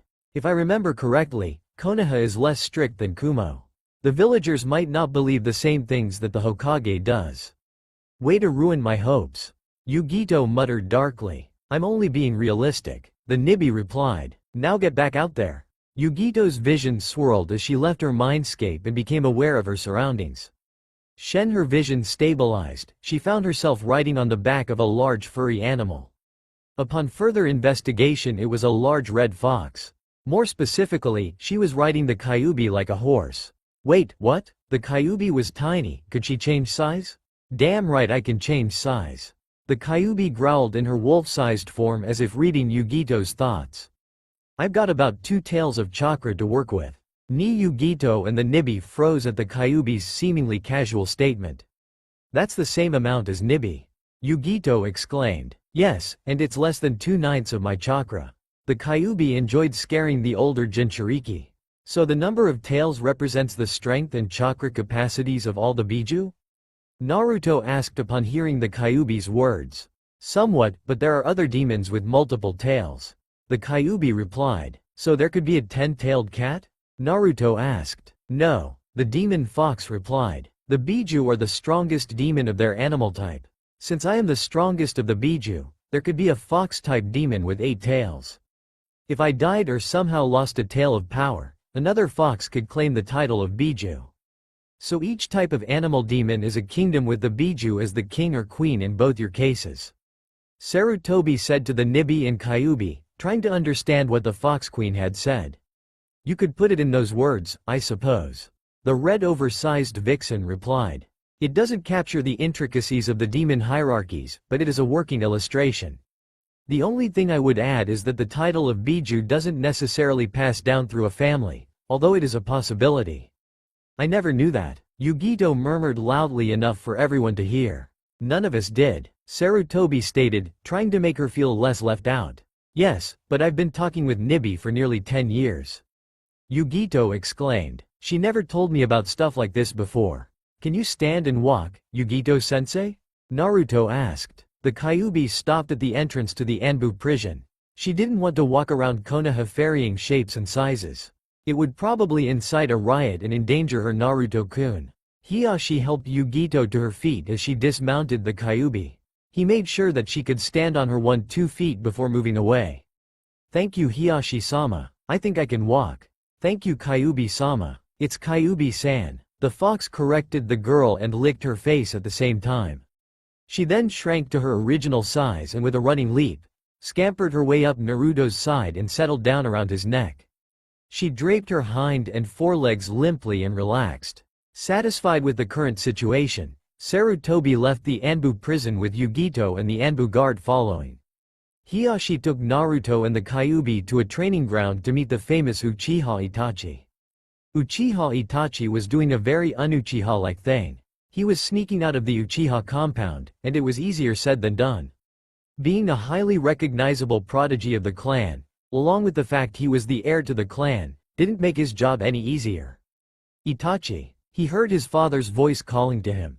Cursing his rotten luck, Itachi stopped and walked to where his father was. There was no way he could have kept going. Giving the excuse of not hearing wouldn't fly. He was a member of the Anbu, Konoha's elite fighting force, and he was capable of hearing a mouse squeak 30 meters away. The Uchiha prodigy waited a few meters away from his father respectfully as Uchiha Fugaku finished speaking to 2 clan elders. After several minutes, Uchiha Fugaku finished talking with the elders and turned his attention to Itachi. I nearly missed you. Do you have a mission? Yes, father. Itachi replied in a respectful manner. What is it? Fugaku queried. I'm not sure of its nature. Itachi replied truthfully. He didn't know what to expect while training one Uzumaki Naruto, Jinchuriki of the Kyuubi no Kitsune. What rank is it? The elder Uchiha pushed for more information. I'm not positive, Itachi replied, but I believe it is a solo B rank. Fugaku looked like he was going to push his son for more information, so Itachi attempted his escape plan. Please excuse me father, but Hokage-sama is waiting for me. With that the Uchiha prodigy leapt to the rooftops and speed off towards the Hokage's tower. Uchiha Fugaku watched his eldest son run off. He's hiding something. You know that, don't you? A voice came from a seemingly blank wall. Yes, the Uchiha clan head replied slowly. Your orders? Follow him discreetly and find out what he does. Fugaku ordered. He is becoming more and more distant as each day passes. Hi, Fugaku-sama. With that, the subtle presence in the wall vanished and the Uchiha clan head entered the Uchiha compound. Naruto, with his Kyuubi scarf, wandered around Training Ground 12. It was completely abandoned. He had explored every nook and cranny of the quarter-square-mile training facility, finding armloads of ninja weaponry. He brought these to the center where the grass had been stomped away and only a hard dirty surface remained. Roughly 90% of the senbon, kunai, and shuriken were junk. The senbon were usually blunted badly from impact, or were bent beyond hope of repair. The blonde typically junked the kunai with chips in their edges or obviously bent. Shuriken were the hardest to deem reusable. If the mass of one of the blades was different from the others because of a chip or bend, the weapon would spin out of control and miss the intended target by wide margins. With the number of rocks and other hard surfaces littered around the training ground, Naruto only found a handful that he could reuse. Nearly an hour and a half after Naruto had arrived, Itachi showed up. Calmly he noted the pile of ninja weaponry at the blonde's feet. In reality he hadn't gone to the Hokage's office like he had told his father. He had sensed a tail and had shaken it off, but it took nearly an hour, even with his Anbu skills, and that was troublesome. Whomever it was, they were good. Pushing that train of thought to the back of his mind for later consideration, Itachi walked closer to the blonde. I am Uchiha Itachi. Hokage-sama asked me to train you in the ninja art of ninjutsu. So what am I going to learn first? Naruto asked. One of the most useful and simple ninjutsus that all ninjas know, the henge. Itachi replied. Here are the seals. The Anbu slowly formed the hand seals and then turned into a copy of Naruto. After the smoke cleared, Naruto gawked at the perfect replica of himself. With a second cloud of smoke, Itachi reappeared. Now you do it. Just channel your chakra into your hands as you perform the seals. Sensei? Naruto began. I don't know any hand seals. That threw Itachi off balance mentally. How can he train with the Hyuga clan and not know the hand seals? He knows one, the fox seal. The Kyuubi spoke up from around Naruto's neck. Created it so I could gain this lovely, furry body. Show it to me, Itachi said. It wasn't a request, it was an order. Naruto complied, twisting his hands together and showed it to the Uchiha. Itachi examined the new seal for a minute before asking, may I copy it with my Sharingan? I suppose so, as long as you don't show it to anyone without my permission. The Kyuubi replied, I would like you to analyze it to the best of your ability. If possible, I'd like to create a few jutsus that use it. It may take a while, but I think that Naruto will be ready for creating jutsus when I figure everything out. Itachi said smoothly while copying the fox hand seal with his 3-tome Sharingan. Fine, the Kyuubi replied. Now let's learn these regular hand seals. For the rest of the morning, Itachi worked the blonde through each of the 12 normal hand seals. By lunchtime, blonde boy could form each hand seal impeccably at a good speed, namely 2 per second. Quite an achievement for one so young. Most rookie genin were only slightly faster. For Naruto to achieve such a level in a few hours, it was impressive. I think that is enough for this morning. Itachi informed the young Jinchuriki. It's time for lunch. Is there anything that you would like to eat? Ramen. Naruto cried exuberantly. He had mastered the henge and was feeling good. I don't see why not. Itachi replied. Do you want to sell those junked weapons to Darren while we're out? Yeah, but there are so many. Naruto whined. I can't carry them all. Itachi thought for a moment, debating on what to do. Finally deciding, he looked at Naruto and formed the cross hand seal. This is a Chunin level ninjutsu because of the large amount of chakra it consumes. With you, that is no problem. Besides, it is relatively simple. Is that the first seal? Naruto asked, copying Itachi. It's the only one. Like I said, it's rather simple.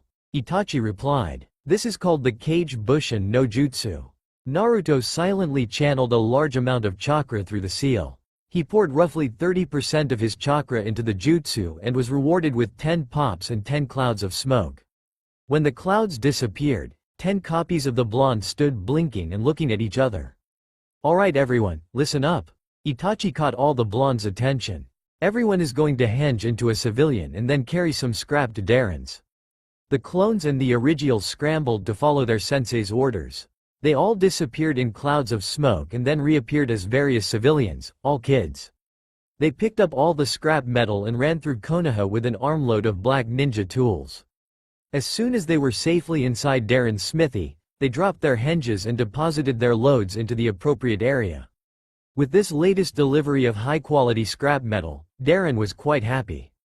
Going to be a shinobi, The muscular smith smiled at the blonde boy as he saw Itachi standing by the doorway.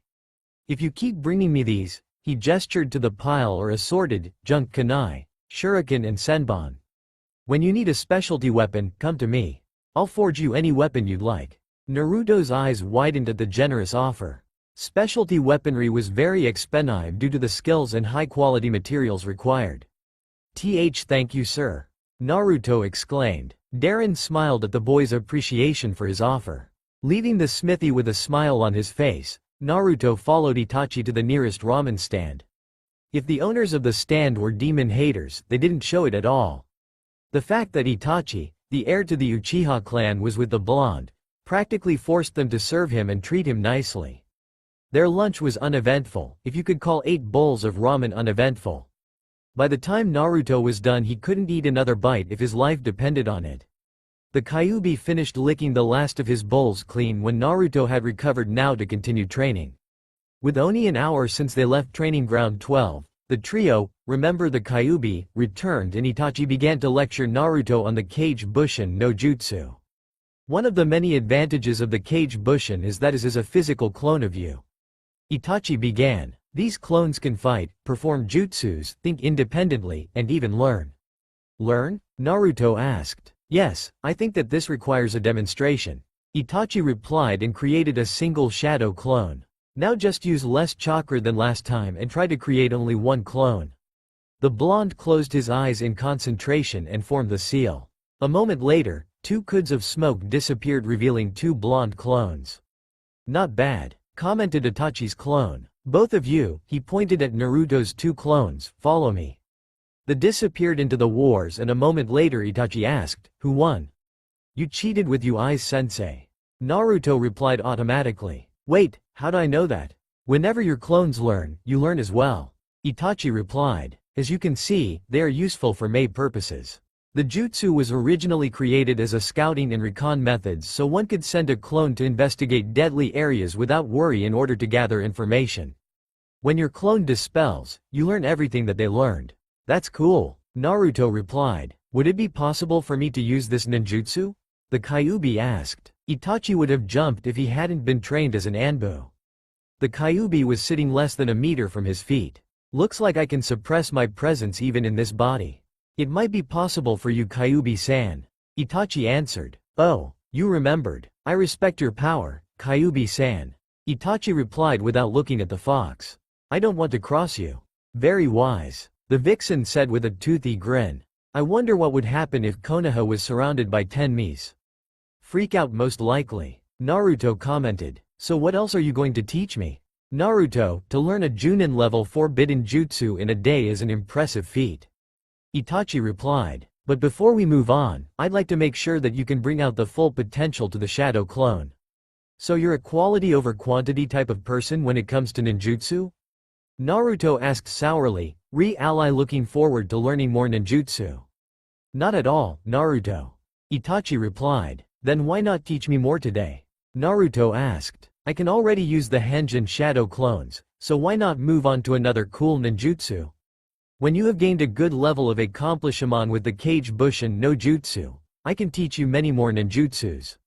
Itachi answered. If your clones learn and pass that on to you when they are dispelled, what would happen if 10 clones learned 1 jutsu a day for a week?